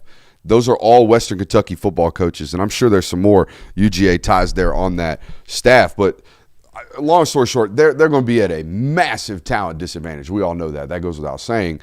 But they do have some insights into how the machine runs over here. So maybe they give you a good, quarter sweat. I mean, this is the time of season where Kirby Smart always talks about how they're a very well-coached team. Tremendous amount of respect, but he ain't bluffing here. No. This is a lot of alignment. Like, they're probably going to scout. Nowadays, when you play these mid-major schools, you got to scout the players because you might end up grabbing them out of the portal. But I would imagine you scout position units at these mid-major schools for potential hires later. Right. You know what I mean? No, absolutely. Like, hey, that team was very disadvantaged talent-wise in this particular unit. But, man, did those 6 or 8 guys play their balls off? maybe I need to look at that position coach now. You know, that kind of thing. Definitely. Especially if they got ties to the University of Georgia. Like I said, most of that staff does. Move on to the next one. At Arkansas, what are your concerns about this Razorback football team? I got one. Somebody set their floor the next round. I love the next round folks. They're my guys. And I love going on there. It's one of my favorite guest hits to do. Their ceiling floor graphic today, I'm going to have to go back and listen to the segment because it's got me bamboozled. It's got me thrown off on what I think teams are versus what they aren't. I think of like 6-6 at Arkansas this year to be really, really good for a year one effort for Silverfield. Where are you at on what to expect week 3 at Arkansas, 11 a.m. local kick? From a output standpoint, obviously I don't think Arkansas is one of your bigger threats from a loss. However, the thing that does concern me is that it's a possibility. We've seen stranger things happen in the SEC. We've seen stuff like that. My biggest concern is what if that doom and gloom scenario does happen, because the Ryan Silverfield saga has kind of quietly gone under the table for being a budding rivalry here. Obviously, we all know what the comments that he said about Memphis. Go ahead, remind the folks. If you Basically, don't he remember. went on some show and talked about how every day he shows his players at the time who were Memphis players things for Georgia and players who are being arrested, and says, we use Georgia as a perfect example of what not to do. And then he went on to say, because every day they got a guy getting arrested. Yeah, and that rubbed a lot of Georgia fans the wrong way and all those things. So, obviously, upset them very much. So, there's kind of a rivalry going there. If you don't beat the hell out of Arkansas, that's bad from a PR standpoint. That's my biggest concern there. And, obviously, this is where you start getting into the territory of, like, injuries to starters and players that you cannot lose for the future getting banged up. Because it is an SEC matchup. It will be a physical game. Yep. And then the week after that, I think the other thing to remind audience members is that we went 2 years with multiple bye weeks, right, in college football? Not anymore. We have one bye. So we have 9 conference games and 1 bye. So after the Arkansas game, you come back home and you play Oklahoma. And I was telling you before the show, I think the same thing that scared me about Oklahoma last year is going to scare me about them this year. Oklahoma last year was notorious for being in 17-10, 8 minutes left in the game football games. 17-10, all it's going to take is one explosive to flip this game on its head. It is an absolute slogfest defensive battle. Look how great this defensive performance is for Oklahoma. Good God, if they could just manage to make a play and then boom, John Mateer makes a play, and then Oklahoma goes on and wins the football game. I basically just described how they beat Alabama in the regular season, how they beat Tennessee in the regular season, how they beat Michigan in the regular season. That's my fear. That would be my concern about Oklahoma, that game is really the first opportunity for you guys to face a high-quality defense, or at least a defense we expect to give you a sweat, and it's an absolute slogfest, and then it's oh my God, John Mateer made a play and we lost the football game. That's a realistic outcome of that Oklahoma matchup for anybody. I think it's a realistic outcome for anybody who plays Oklahoma the last 18 months moving forward into this season. Yeah, and by the way, to kind of build upon the John Mateer thing, elite quarterback play has been the recipe to beat a Kirby Smart team basically the entire time he's been there. Like, name a time where Georgia lost a game and the quarterback didn't turn in a really, really, really strong performance. South Carolina 2019, but they had 2 pick sixes. Yes. So that's the outlier. That is the ultimate outlier in all of these things. Hell, I couldn't even tell you who the quarterback was in that game. Jeb Blazevich?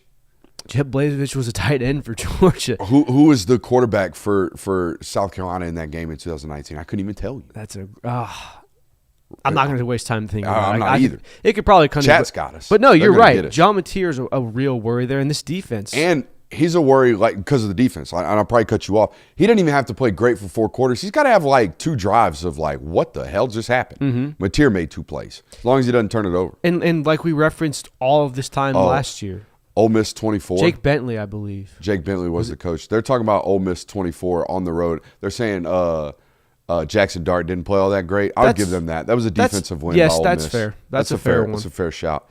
Because, good Lord, you might have had 8 quarters against that defense that game. I don't think you were going to score 30 points. You would not have. Because you guys looked like poop on that field out there in Ole Miss that night. But continue with this Oklahoma thing. This defense is more than capable of holding Georgia to under 25 points in this game. I don't think that's unfair to say the offense. I think they're capable of holding most offenses to under 25 points. When you're held to that little, I don't think John Mateer's going to get shut out in Athens. I think when you have smaller margins like that, we've talked about this, we saw this in 2025, all it takes is one bounce, all it takes is one lucky break, and Georgia was on the receiving end of a bunch of lucky breaks last year. The pass against Florida that was incomplete, that very easily could have been called a catch. We all know how the Tennessee game went, like the Auburn game, like a bunch of calls and a bunch of bounces that went Georgia's way could very well not go your way this year, and that's a concern I have with a game like Oklahoma, where the defense is probably going to make this game, both defenses are probably going to make this game very close. The next game on the schedule is obviously Vanderbilt, and there is so obviously a clear-cut concern about this one. Jared Curtis, yeah. So Jared Curtis is so unfathomably good that he comes to Athens in year one with really nothing. Like they have, and I don't mean to demean Vandy like I already did earlier, saying that I think they're going to revert back to the mean. But the reason I believe that is because it's basically Jared Curtis and what we normally believe to be a Vandy roster, from what I have figured out. Now they might come out and do some great stuff offensively because Tim Beck's really, really good. But most of that stuff that defied talent offensively last year and years prior, it's not going to work with Jared Curtis. Y'all aren't going to be able to triple read option your way to a 3rd and 2 for 7 scoring drives in a football game. Like, we're going to have to actually run offense. I know he's really talented, but Jared Curtis is not, let's let him get 14 carries to get us into a 3rd manageable, 7 times. That's not what this is. So if he does come to Georgia, what's that, game 5? Or game 5 and plays really, really well, man, that's going to suck if you're a Georgia fan. So I have 2 concerns. One's legitimate and one's more of a question for you. Is there a possibility, we obviously know what all went down with the Jared Curtis saga and how burned that staff feels about that situation. Is there a possibility where Kirby Smart and the UGA staff get too emotionally invested in this game to their detriment?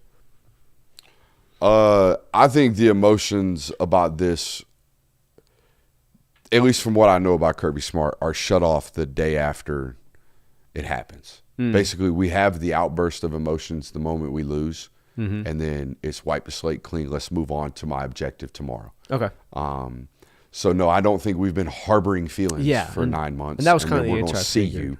Now, I do think there is going to be a little bit of hey, Glenn, every time we get an opportunity to hit him, maybe show him that he made a wrong decision. Yeah. Which that's competitive sports. That's what that is. That might sound egregious or pointed or like a hater, but that's the reality. If you want to send a message, that's the way to do it. So here's within the bounds. Here's the other concern I have with this game. It is the epitome of a trap game. It's a lesser than opponent. Between OU and Bama?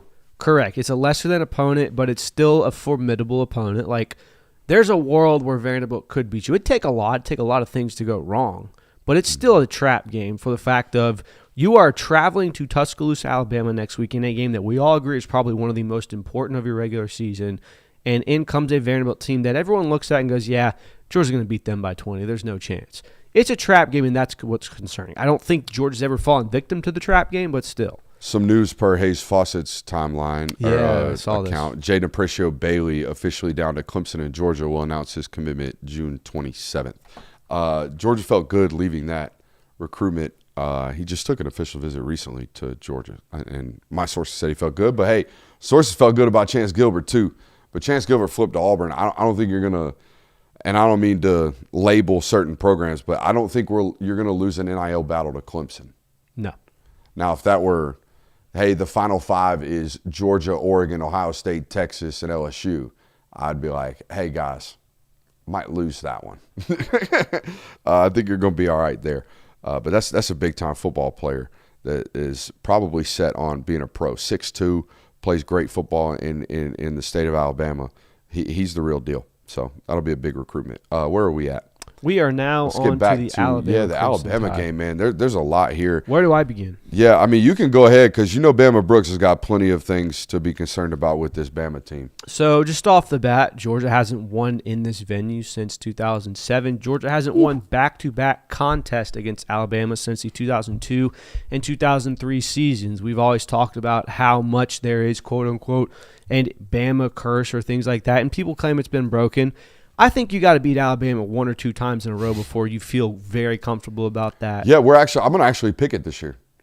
Oh, yeah. Yeah, and when I say that, I obviously make a pick on this game every year, but since you guys went on the road out there, basically since Jalen Milroe randomly looked like a god in the SEC championship game That's one one time, of my other concerns. I immediately was like, all right, moving forward, I'm just picking Bama. But I don't think I'm there anymore. After that SEC shellacking this past time, that's fair. I'm at a point now where I'm going to straight up pick this game when we get there this year. Here's Bama Brooks automatic. One of my other concerns is no matter which is a concern for me. That's understandable. It was such an easy game to pick for me. It was no pressure. Just pick Bama. Go ahead. No matter which quarterback it is, the first time Georgia sees them, for some reason, they look like a god. The best quarterback you've ever seen. Bryce Young did it to you in 21. Jalen Miller did it to you in 23 and in 24 for some reason. Ty Simpson in 25 looked 9 for 9. Looked unstoppable in the first 3 quarters of that game. So that is a really big concern. Whether it's Austin Mack or Keelan Russell, you would have to assume that they might have a chance to look really, really good when you play them. Chat wants, I think Georgia fans, at least that will listen to us all the time, want me to pick Bama. I think 910 Cooper, an OG in the chat. Brooks, for the love of God, please pick Bama. I think they feel that way about that. They think I'm a Brooks curse guy. The other concerns I have that Valid. kind of touched on this are there's no bye week beforehand. The regular season matchups that Georgia's had against Alabama, you've had that week to prepare guys to get healthy. They have as well, so you don't have the added advantage for either way, but you've always kind of taken advantage of that week of resting, and so can come back if they can. I remember Michael Williams coming back in that 24 game, even though he was still banged up. Imagine if he didn't have that extra week of rest. And the other thing that obviously is this is the main on-field one. Alabama's going to have a very good defense in this game. We talked about how you're going to have trouble throwing on them at all this season, and they're going to be at home. Georgia's offense has a chance to struggle here. Yeah, I mean, we talked about it, 20 minutes ago about this defense. I rattled off all the reasons that I love them on the defensive side of the football. In fact, I talked about how, if you weren't here, how I don't think we talk enough about how really, really good on paper Bama's defense is supposed to be this year. I would put them in the top 5 going into the year in that discussion of defenses on paper. If you've heard anything about me talk about quarterbacks lately, you know that I love both of them. Or I should say I really, really like both Keelan Russell and Austin Mack. I don't think there's a wrong decision there, nor do I think there's going to be a bad offensive output season from a passing standpoint as long as Ryan Grubb and Kalen DeBoer are there at Alabama. I do think a concern, if I were a Georgia fan looking at this now in June, is that by the time they play that football game, they will have gotten 6 games under their belt, and maybe this rebuilt offensive line is gelled. Maybe they're balanced. Maybe they can actually run the football. Because the reason you beat their ass in the SEC championship game is because you negative 3-yard rushed them. Yep. Like you made it to a point where you overwhelmed their offensive line to the point where they were absolutely anemic on the offensive side of the ball. There might be a chance where they have patchworked it enough on the offensive line where that's not the case this year. Or at least, I mean, if Keelan's the guy, like they're going to have a guy that can move and at least make plays off script. So. Yeah, and another thing that I kind of want to point to, and I don't have statistical evidence for this, it feels like, at least in the first matchups, less so than in the rematches, it feels like very much Kirby Smart has kind of overthunk these matchups coming into it. Like they try to do too much. They try to do something that's unordinary, that's new, that's out of the blue, where it's like, why are we trying that? Just not enough. Why did it take you to halftime to adjust a quarterback duo on the road? When Jalen Miller's running down your throat. What was that?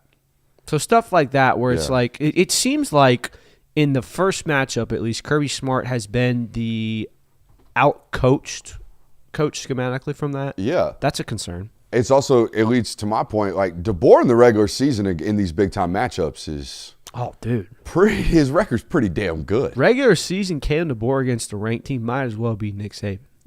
He's a god. Like other than losing to Oklahoma this year, unranked, favored by 17. Pucker up. Oh yeah, pucker up. It'll be a long game. It might be rail to rail, wire to wire. But hey, top 10 matchup on the road, he gonna give you a fist fight. So that's a major concern about Bama. Just DeBoer's regular season record in these football games. Man, the idea that OU, Vandy, Bama, Auburn in a month stretch before a bye week neutral against Florida. That's the meat. That is the meat of the schedule, I would argue. And then you get a breather and then go play Florida and Ole Miss. I call this phase 1 of the schedule. It's a tough. Yeah. It's a tough little 4-week stretch right there. Hell, you could say 5 with that Arkansas 11 a.m. kick. Like, that could be a snoozer if you're not careful. Let's talk about this Auburn matchup. I talked about the Durkin retention hire, if you will, and that defense. What really scares me, though, is this is Durkin's, third crack at this? Yeah. It's going to be Durkin's third crack at Bobo? Second crack at Bobo and Stockton? Is that correct? Correct. It'll be a second crack at Bobo and Stockton. DJ Durkin was on staff for the 20. Yeah.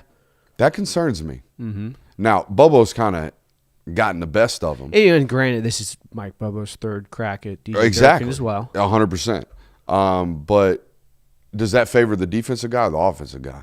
I think it favors the offensive guy in that case. I think it favors the coach with more talent most of the time. Home field advantage and home field advantage. That's the other thing about this. Like, Auburn has been horrible in Athens. Yes. They've been terrible. Have as not long as won I've been there doing this. in 20-something years. Yeah, I mean, it's been bad. What do you got on this Auburn matchup other than the defense? So I recently rewatched the 2022 Spoiler alert? Tennessee. No. Oh, okay. The 2022 Tennessee game. And I think what people forget, for as much as Georgia shut down that offense, a lot of those wide concept schemes were behind defensive backs.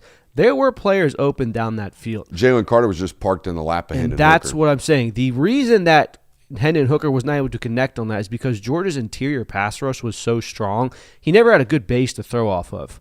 My concern is that what if Georgia does not have the interior pass rush this year to create problems for a Bynum Brown guy? Where if these DBs, who ultimately will get ran behind, that's just the way wide concepts work. We saw this last year.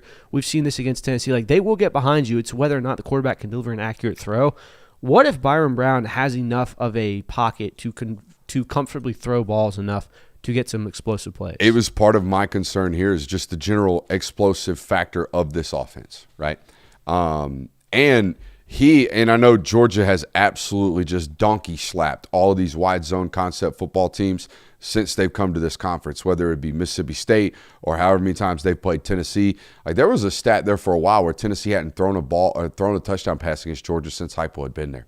Like, so it just absolutely just donkey slapped this offensive system every time they played them. However, I don't think they've ever played this system with a rushing threat at quarterback quite like this one. No. And that's what kind of tilts the math on all this stuff. The whole idea of wide zone concepts is to make you play the run, the run structure with lesser than bodies. And Tennessee's always done that and Tennessee and all these wide zone teams have always done that really against Georgia without a real rushing threat at quarterback. Like, yeah, Hendon Hooker would hit you for a draw every once in a while. Nico would scramble on you a little bit. But from a design quarterback, that dude's going to get 12 totes of quarterback power today. This guy's going to get that. That is a concern in this matchup. I think that's a concern for every team playing Auburn this year.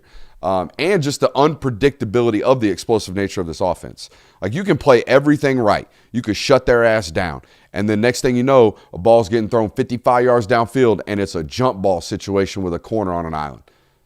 That's the definition of a quote-unquote 50-50 ball. Right. You know what I mean? And Georgia's always been good at it, but also Georgia's gotten beat on some of those situations lately. So that's a major concern about that matchup there. And I think what concerns me most about that is when you combine this with an offense, with a defense like what DJ Durkin has and what we've seen, you might only need 3 of those plays in a game. Like, Tennessee gave you everything you wanted because they didn't have a defense to stop your offense. Did they score 35-plus points in that football game? Georgia scored 44. I know. So they put it up. That's my point. I feel like if you put up 35 points against Georgia, this is going to sound like too strong of a word, but it's the only one I can come up with right now. That's embarrassing. Yes. For the Georgia staff would admit that's an embarrassing performance for what they do. You embarrassed them today. Agreed. If you scored north of 35 points on Kirby Smart and Glenn Schumann. Agreed. Okay. So, yeah, that's kind of the worry of, like, it might not take 35. Because what if DJ Durkin's defense is that good to where Georgia walks away with 28 points on offense, but, hey, Auburn got 4 explosive passes that put them all in scoring position, and all of a sudden that's the equalizer. So that's the concern there. These Damn. uber explosive offenses are a concern. Damn, Joey Aguilar and that Tennessee offensive performance are in a category of embarrassing defensive performances with like Joe Burrow. How many times have they given up 35-plus points? Dude, you can probably count them on two hands, can't you? Joe Burrow gave him 37 in 2019. Like, it wasn't even that many. Like, you have to go back. Like Trinidad Chambliss gave it to him twice. Yes, Trinidad Chambliss 35 and 37 points. They got a safety. It's 30. I don't count that. C.J. Stroud did that. C.J. Stroud got him. Bryce Young got him. Bryce Young gave him 34. 34. Let's call it. Let's give it to him. There's a pick six in there, 34. Yeah. So, yeah, it doesn't happen that It's often. like seven guys in almost 10 years. The earlier is that like Chad Kelly did it to him in 2016. Okay, and Baker got him in 2017. Baker got him in 2017. Kyle Trask got his ass. Jared Stidham did it in 2017, the first time. So we've gotten to 10. It's happened. It's gotten maybe 10 times. Yeah, it happens. In almost 10 years of coaching. But it's rare when it does. When you see it's very like, rare. Damn. So, yeah. I wouldn't say Milrose in this category. Well, no, they did put up 40 on the road at home against you, right? In the 2024 game, didn't they put up? The 2024 game they put up was 40? 41-34 was the final, yeah. Yeah, they put up 28 in the first half. Yeah. So I would put that under that category. So it's 10 or 11 times. It happens. But rarely, man. It requires elite individual excellence at the quarterback position, which I do believe Byram's going to do that to somebody this year. Somebody's going to get Byram Brown's ball-out game at Auburn this year. You just better hope it's not you. Let's move on to the neutral site game in Atlanta. World's middest outdoor cocktail party is what this one's going to be. It's going to be. This one's going to be, there's a college football game going on over there. Oh, that's cool. So, yeah, Mercedes-Benz. By the way, I've said this, and I will continue to say this. Mercedes-Benz is the worst pregame sporting venue that there is, that I've ever been to. Maybe SoFi, close second. Because you don't want to be outside where that's at in Inglewood. You don't want to be walking around. I was saying, in defense, the Sugar Bowl was not ever like the outside outside tailgating right. environment. Tailgating outside of Superdome, that's not where most people at. They're down on Bourbon Street, which is for people who've never been to New Orleans. It might take you 30 minutes to get over there if you mess around with the wrong Uber. Yes. And you can't walk it. It's like 2.5 miles of a walk. So you're right. But no, this is – we're going to go from – I think Jacksonville to be with all the lots. Oh, it pales in comparison. It is the best pregame situation we've got in college football, neutral site game wise. Who? The State Fair would have like that. Oh yeah, you're right. You're right. State Fair out there, Oklahoma, Texas. But it's up there. It's a great environment. It's up there. It's Georgia's best pregame. To the worst. Yes, is the point. Yes, we don't have to debate the best. This is by far the worst. So, yeah, there it is.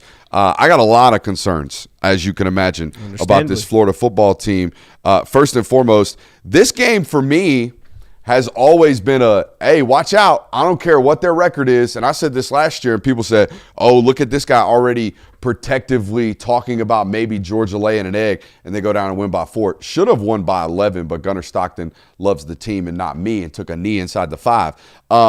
But the thing that scares me about this football game, the major concern, is the fact that this has always been a nut sweater, always been a tight football game for at least 3 quarters before Georgia has pulled away the last 10 years in most of these situations.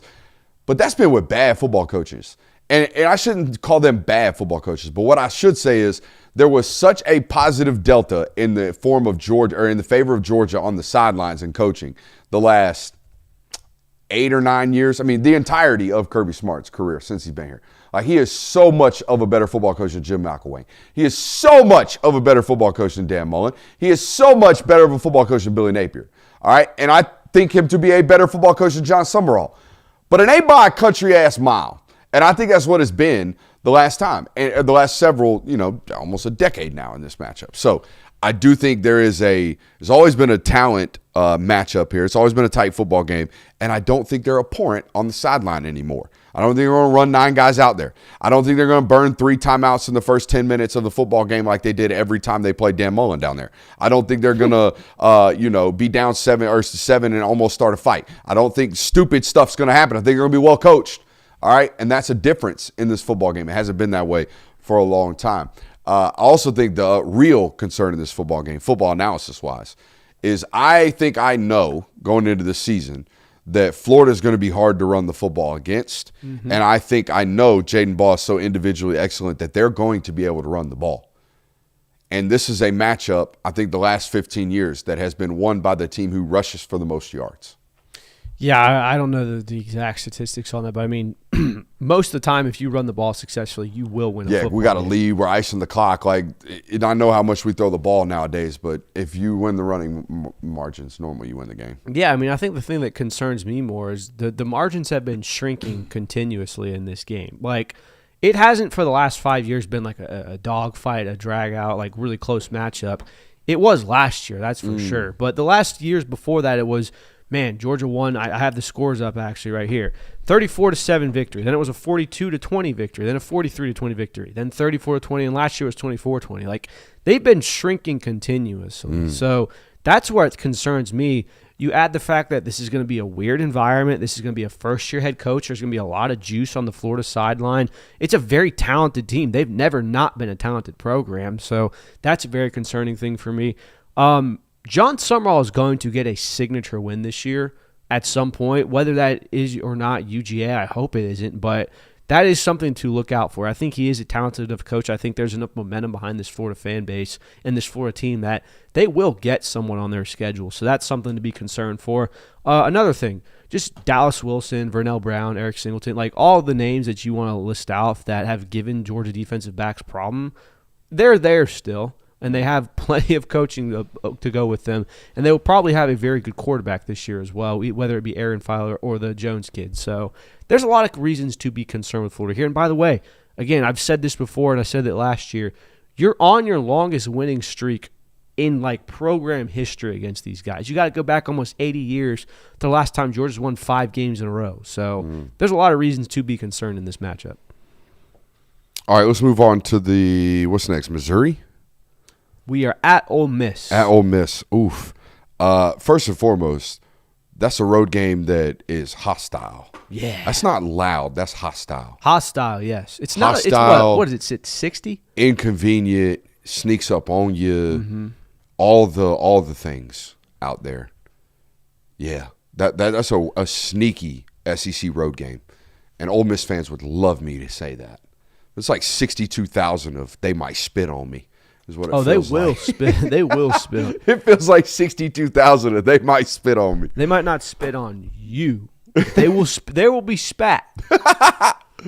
But oh man, remind me one day randomly when we have absolutely nothing to talk about, the interaction I had with a Georgia fan in the dog walk coming into the Ole Miss football game, because the Oxford tailgate scene will get to you if you're not careful. If that's like your one time as a middle-aged man of partying, that one will have you slobbering and looking like a zombie at 2:00 in the afternoon, as the gentleman that I met did. I think you've told me this. I've told story. You this one. You've told me this Okay. story. I don't think. And he wasn't just off the alcohol. Oh yeah, no. Yeah, no, he was off the good stuff. Yeah, so What were we talking about? move past that. One of my concerns about this game is that you very well could be coming off of a drag-out, knockdown matchup against Florida a week prior. Like we just talked about how it felt like it took so much out of Georgia to win that game last year. You could very well deal with that again. And, oh, by the way, now you got to go play in Oxford. Yeah, now go tackle Trinidad Chambliss and Kewan Lacey. Have fun. Here's a statistic for you now. He hasn't played there a lot. Kirby Smart's never won in Oxford. 0 for 2? 0 for 2, 2016 and in 2024, obviously. So not a lot of cracks at, not a lot of swings, but it is a venue where Kirby Smart has played in multiple times and has failed to earn a victory, just as, I mean, it's the same statistical category as Bryant Denny. Would you rather play at Ole Miss or at Kyle Field? That's a great question. Because one is like, I think bottom 5 in terms of stadium size. It's not big. And the other one is top 3 in sport. I would say I'd rather play at Ole Miss. You would rather play at Ole Miss than Kyle Field? I would rather play at Ole Miss than Kyle Field. I mean, look. But it's a lot like having been to both, it's a lot closer than the average fan would think, is what I was getting. Definitely. But what I would also say is, as someone who's watched both of those losses to Ole Miss, I don't think crowd noise was the I don't problem? think it was the crowd noise that affected that game. I think the first one was you were genuinely just a worse team in 2016, and the other one was offensive issues, drops. You got off to a slow start. The weather was really, really bad that game. Like it was a perfect combination for you to lose that game. I don't think it, like looking back, it was like, man, the crowd noise just really beat him. Not to besmirch the Ole Miss crowd. I know how that fan base is very nice and very receptive to not positive things being said about them. But yeah, you're right. I don't know if we've touched on this yet, but Trinidad Chambliss and Kejuan Lacey, 2 reasons to be concerned about that. I think that, especially if you go back and watch the Sugar Bowl, they essentially won them the game last year. So those are some reasons why. And like Goldie's damn good. Like Goldie's a damn good defensive coordinator. And this is, by the way, this is where you get to the territory of you start getting into like peak hobbled roster. Yeah. Where we're mid-season, we're down 3 starters. Licking wounds, got to go play a big one. I mean, we got to scrape together guys like, and that's not me forecasting someone's going to be injured. That's just me guaranteeing it. Like, name the college football season that Georgia has gone through where at least 2 starters did not suffer injuries some point throughout the regular season. You're 100% correct. Let's talk about this Missouri matchup. I told you before the show I had this sneaky feeling that Missouri late season is actually a pretty scrappy ball club. Like Missouri in November, Missouri in October through November, they don't really lay eggs. They don't really lay stinkers. And I just said that off of like just thought process. Like it feels that way. I don't have the stats of the game log. So I'm looking at him now. In 2023, here was his last stretch of football games. He went 5-1. This is 6-1 over 24 ranked at Kentucky, South Carolina, number 1 Georgia, gave him a sweat, lost by 9.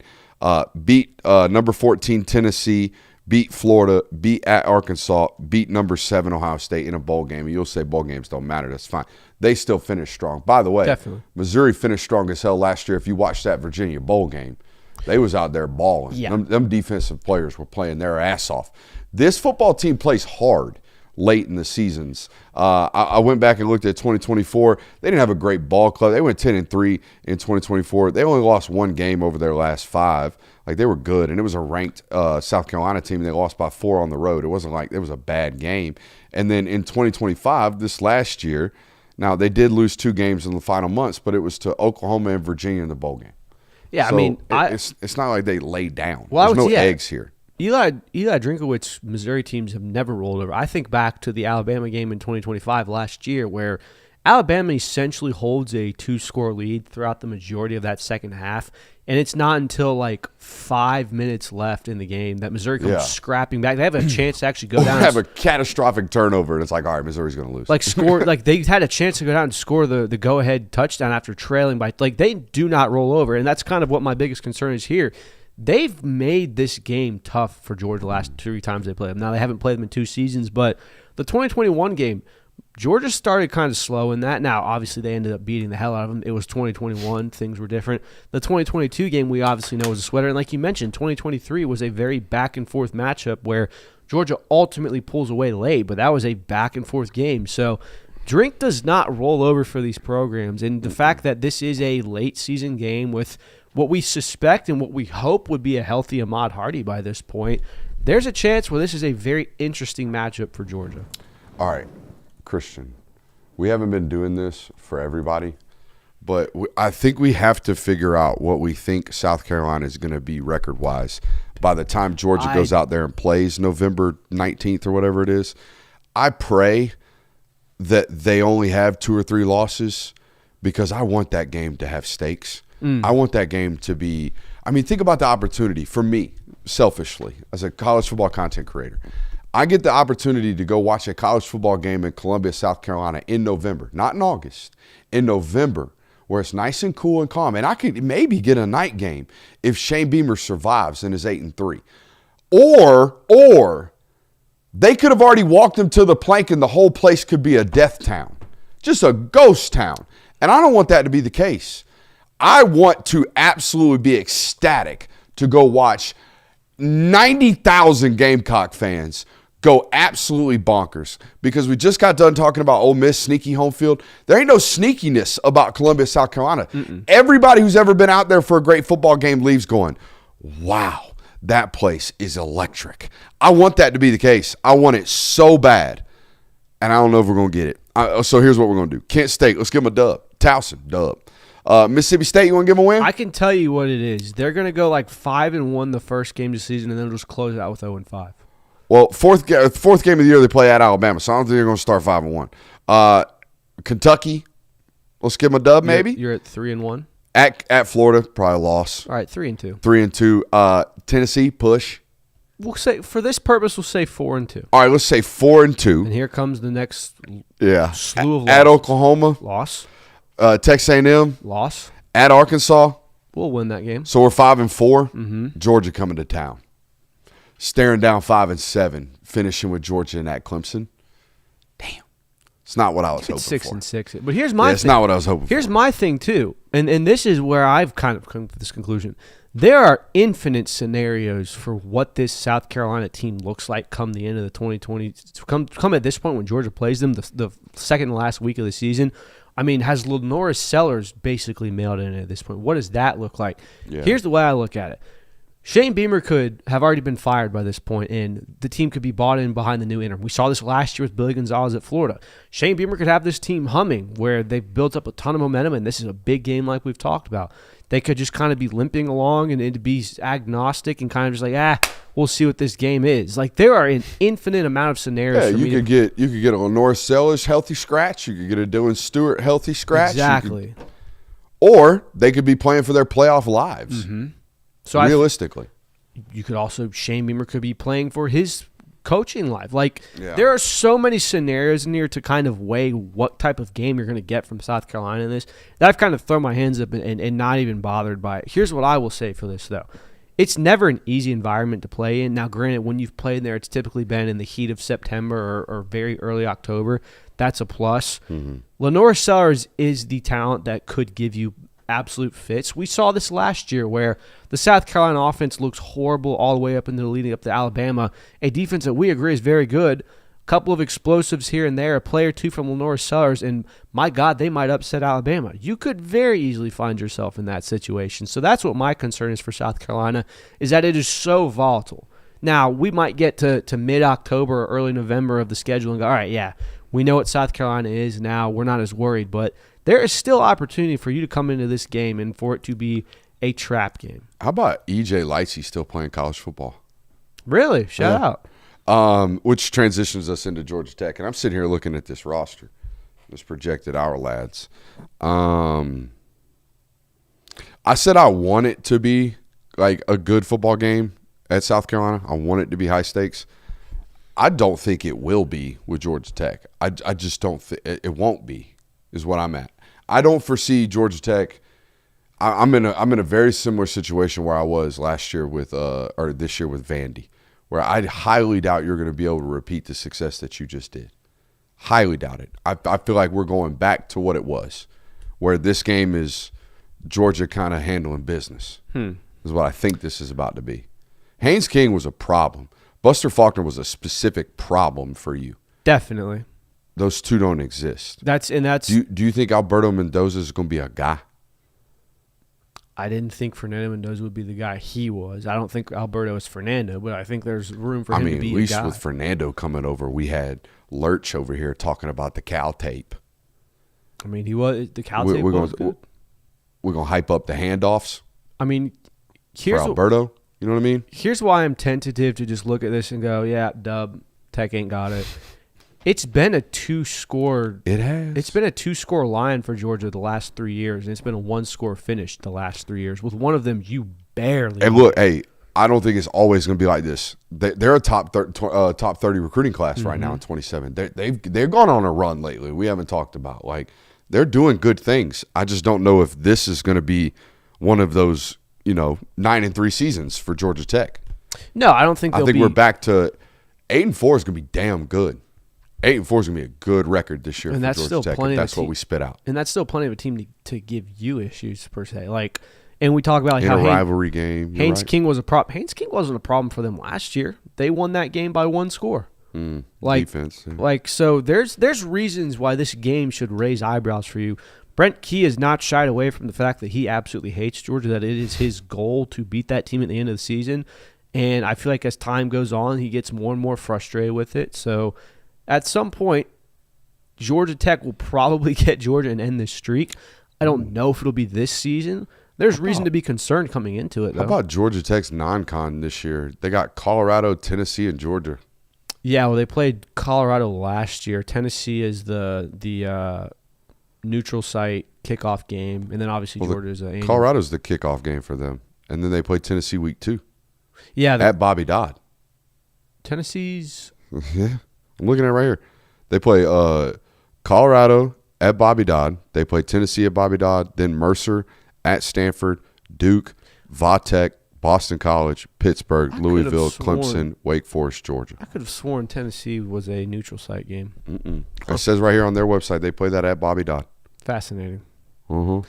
Either way, but yeah, no, there's legitimate reasons to be concerned for Georgia Tech. Yes, the roster on paper right now, looking at it, will probably not be as good as it was in years past.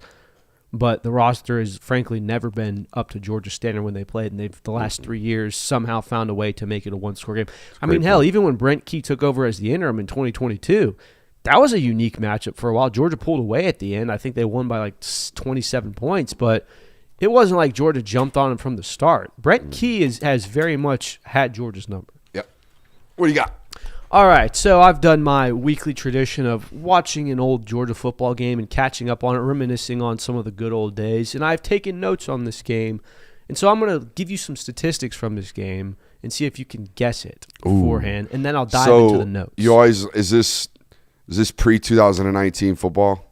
This is a Kirby Smart football game you covered. That I covered. Okay, Yes. So I got a chance here. So you have a chance. Yeah, I'm in the void. I'm in a different stratosphere pre-2019. All right, so I'll give you the 3 pre-facts that might give you a hint on this. Okay, here we go. Fact number 1. This was Kirby Smart's first career win after trailing by 10 or more points in the first quarter. Down 10 in the first quarter. First time he did this. First time he won. Yeah, first time he won. All right, I have a guess, but I don't want to guess it yet. Give me another clue. Another clue. Georgia did not lead in this game until... This is Arkansas. No. Okay. Oh, this is Arkansas 2020 is what I was going to say. Georgia did not lead in this game until 11 minutes left in the fourth quarter. Ooh, obscure stats. Those don't help me. They're not easy stats. No, they're not. All right, give me the third one. Let's see if I'm a total The third one. nincompoop. This is Georgia's first time giving up 200 rushing yards since LSU in 2018. Oh, this should give it away. Who put up 200 yards of rushing? Is this Cody Schrader? No. All right, so now I'm going to get into my notes from the game. All right. The first takeaway I have from this. Hold on. 200 yards rushing should be. Did Auburn do this? Did they? Is this Peyton Thorne? Yeah, this is Peyton the Thorne road game 2019. So obscure 2023. because 2023 because Peyton Thorne tilts the rushing totals because he has a 75-yard rush. Correct. He has a 61-yard rush. God, I'm glad I got that. Thank God I got that before you started doing that. That would have bothered me all night. So yeah, this was. I mean, the first note that I immediately I got it before chat. Hell yeah. Hell yeah. The first note I immediately took away from this was Brock Bowers really was that dude. He's him. Play 2 of Georgia's offense. He lines up in the backfield at running back and catches a swing pass. Like, they were doing everything they could to get that man the ball. And obviously, Ladd McConkey was coming back from, I believe it was his back injury. This was his first time seeing action. He came up in the clutch a bunch of times on some third down receptions. The 61-yard run by Peyton Thorne. By Peyton Thorne was essentially what jump-started this Auburn offense. It resulted in a field goal, and it was the most Peyton Thorne interaction I saw. It's a 61-yard read option. No one takes quarterback. Kirby, to me, is the epitome of Hugh Freeze. Like, the way they did that, too. Like, they had been – remember, that was the year they were rushing out what was his name? Robbie Ashford. Robbie Ashford. Robbie Ashford had some They're carries rolling late him in this out game. there doing that thing. And the whole year, if Robbie Ashford's out there, you're playing QB run. Mm-hmm. And if Peyton Thorne's out there, you're playing Hugh Freeze RPO bullshit. Like, that was the game plan. And here's the funniest part. And Peyton Thorne had no design quarterback runs prior to that. Correct. And it's out of 13 personnel. Yep. Go ahead. It's a great coaching by them. It's a play call that there is absolutely no way in Sam Hill Georgia practiced it. There's Absolutely no not. way. and he dusted off for an explosive. And not only that, he had multiple times. Like, Georgia very clearly did not practice. He has a fourth down conversion from it. He has a 10-yard run again. He did it every year against Georgia. Hugh Freeze and Kirby Smart, if you go back and listen to the post-game press conferences, Kirby would always say it. Oh, Hugh and them did something that we didn't prepare for. Nobody does that to Kirby. Nobody. And Hugh did it. But Hugh could never, ever, ever string together a whole thing of that. He just couldn't do it. Well, so dang close. Here's the funniest part about it. Peyton Thorne has the 61-yard run. Auburn fans are celebrating. The very next play, RPO, Javon Bullard jumps it, almost has an interception. Man. That close to the epitome of a Hugh Freeze offense. So ultimately, they settle for a field goal on that. Close. Hugh Freeze burns 2 timeouts in the first 10 minutes of this game just purely on substitution issues. Like, they don't have enough guys on the field on offense. Yeah, this is pre-helmet comms, so he was really a chaotic mess. Yeah. Yeah. On the flip side of this, Carson Beck had a rough start to this game. Misses Oscar Delp on a wide open. And yes, I know Oscar Delp didn't track the ball perfectly. I watched that play again. It's an overthrow. If I remember correctly, was it the Ladd McConkey play that kind of unlocks him in this game? There's a skinny that we throw it kind of like we stop Ladd, and Ladd catches it, turns around, and runs upfield. Is that the Auburn game? No, this is that's the Florida game. Okay, that unlocked him in the Florida game. Ladd was very much. It was the one-hand catch to Brock that kind of unlocked the offense as a whole in this Auburn game. The offense never really got on. It was basically we got to the fourth quarter, and Carson Beck was like, "Where's 19? Oh, I'm throwing it, dude." That is literally what the last 15 minutes of this game were. Is this Dejon Edwards almost fumbled but didn't, and Oscar did fumble? Correct. We'll get to that as we go on. So, 2-play sequence, overthrows Oscar Delp, and Oscar Delp didn't track it well, but it's an overthrow. Next play, throws a pick, tries to force a pass to Rosemy Jackson coming across on a dig. Oh, the Smoke Monday makes a great play. Yeah, on that ball. Incredible play on the ball. Yeah. Auburn turns that into 7 points. Auburn leads 10-0 at the end of the first. Another takeaway I have from this, and this is something I miss dearly, the Tyke Smith nickel blitz fed families in 2023. He was in the backfield consistently with that. Yeah, if you attached a tight end against Georgia in that era, you got about a 60% chance of getting nickel fired. Yeah, and it worked most of the time. Tyke Smith was wreaking havoc in that backfield. Javon Bullard knocked somebody's block off doing that. Yeah, Javon Bullard was doing it more in Tennessee 22. He got moved to safety in the 2023 season. I forgot how I knew this happened, but how banged up this running back room was. We get to a point in the game, and I think this formation was ran 4 or 5 times. I didn't count it. Mike Bobo resorts to running pistol with Brock Bowers and Dylan Bell in the backfield. That is how banged up they were at the running back We don't have a back left offense right there. That is literally what it was. Like, Kendall Milton comes in and is like a decoy for a few plays. Yeah. They start giving 2023 Cass Jones handoffs in the fourth quarter here. Like, that's how deep they were having to go on the reserve. Dejon Edwards was thankfully back. He had a couple of carries for this game, ultimately scores a touchdown, but man, they were banged up at that position that part of the season. Obviously, the Oscar Delp fumble that you alluded to. It's the first play of scrimmage from the second half. You throw it. It's a drag route. Oscar Delp's breaking tackles. Fumble immediately. That's that voodoo. Yeah. Here's where the voodoo got real. Fumble immediately. Auburn scores. They have their drive. Very next offensive play is the Dejon Edwards fumble that, thank God, gets overturned. Like, within a 2 offensive. Why are you praising the Lord?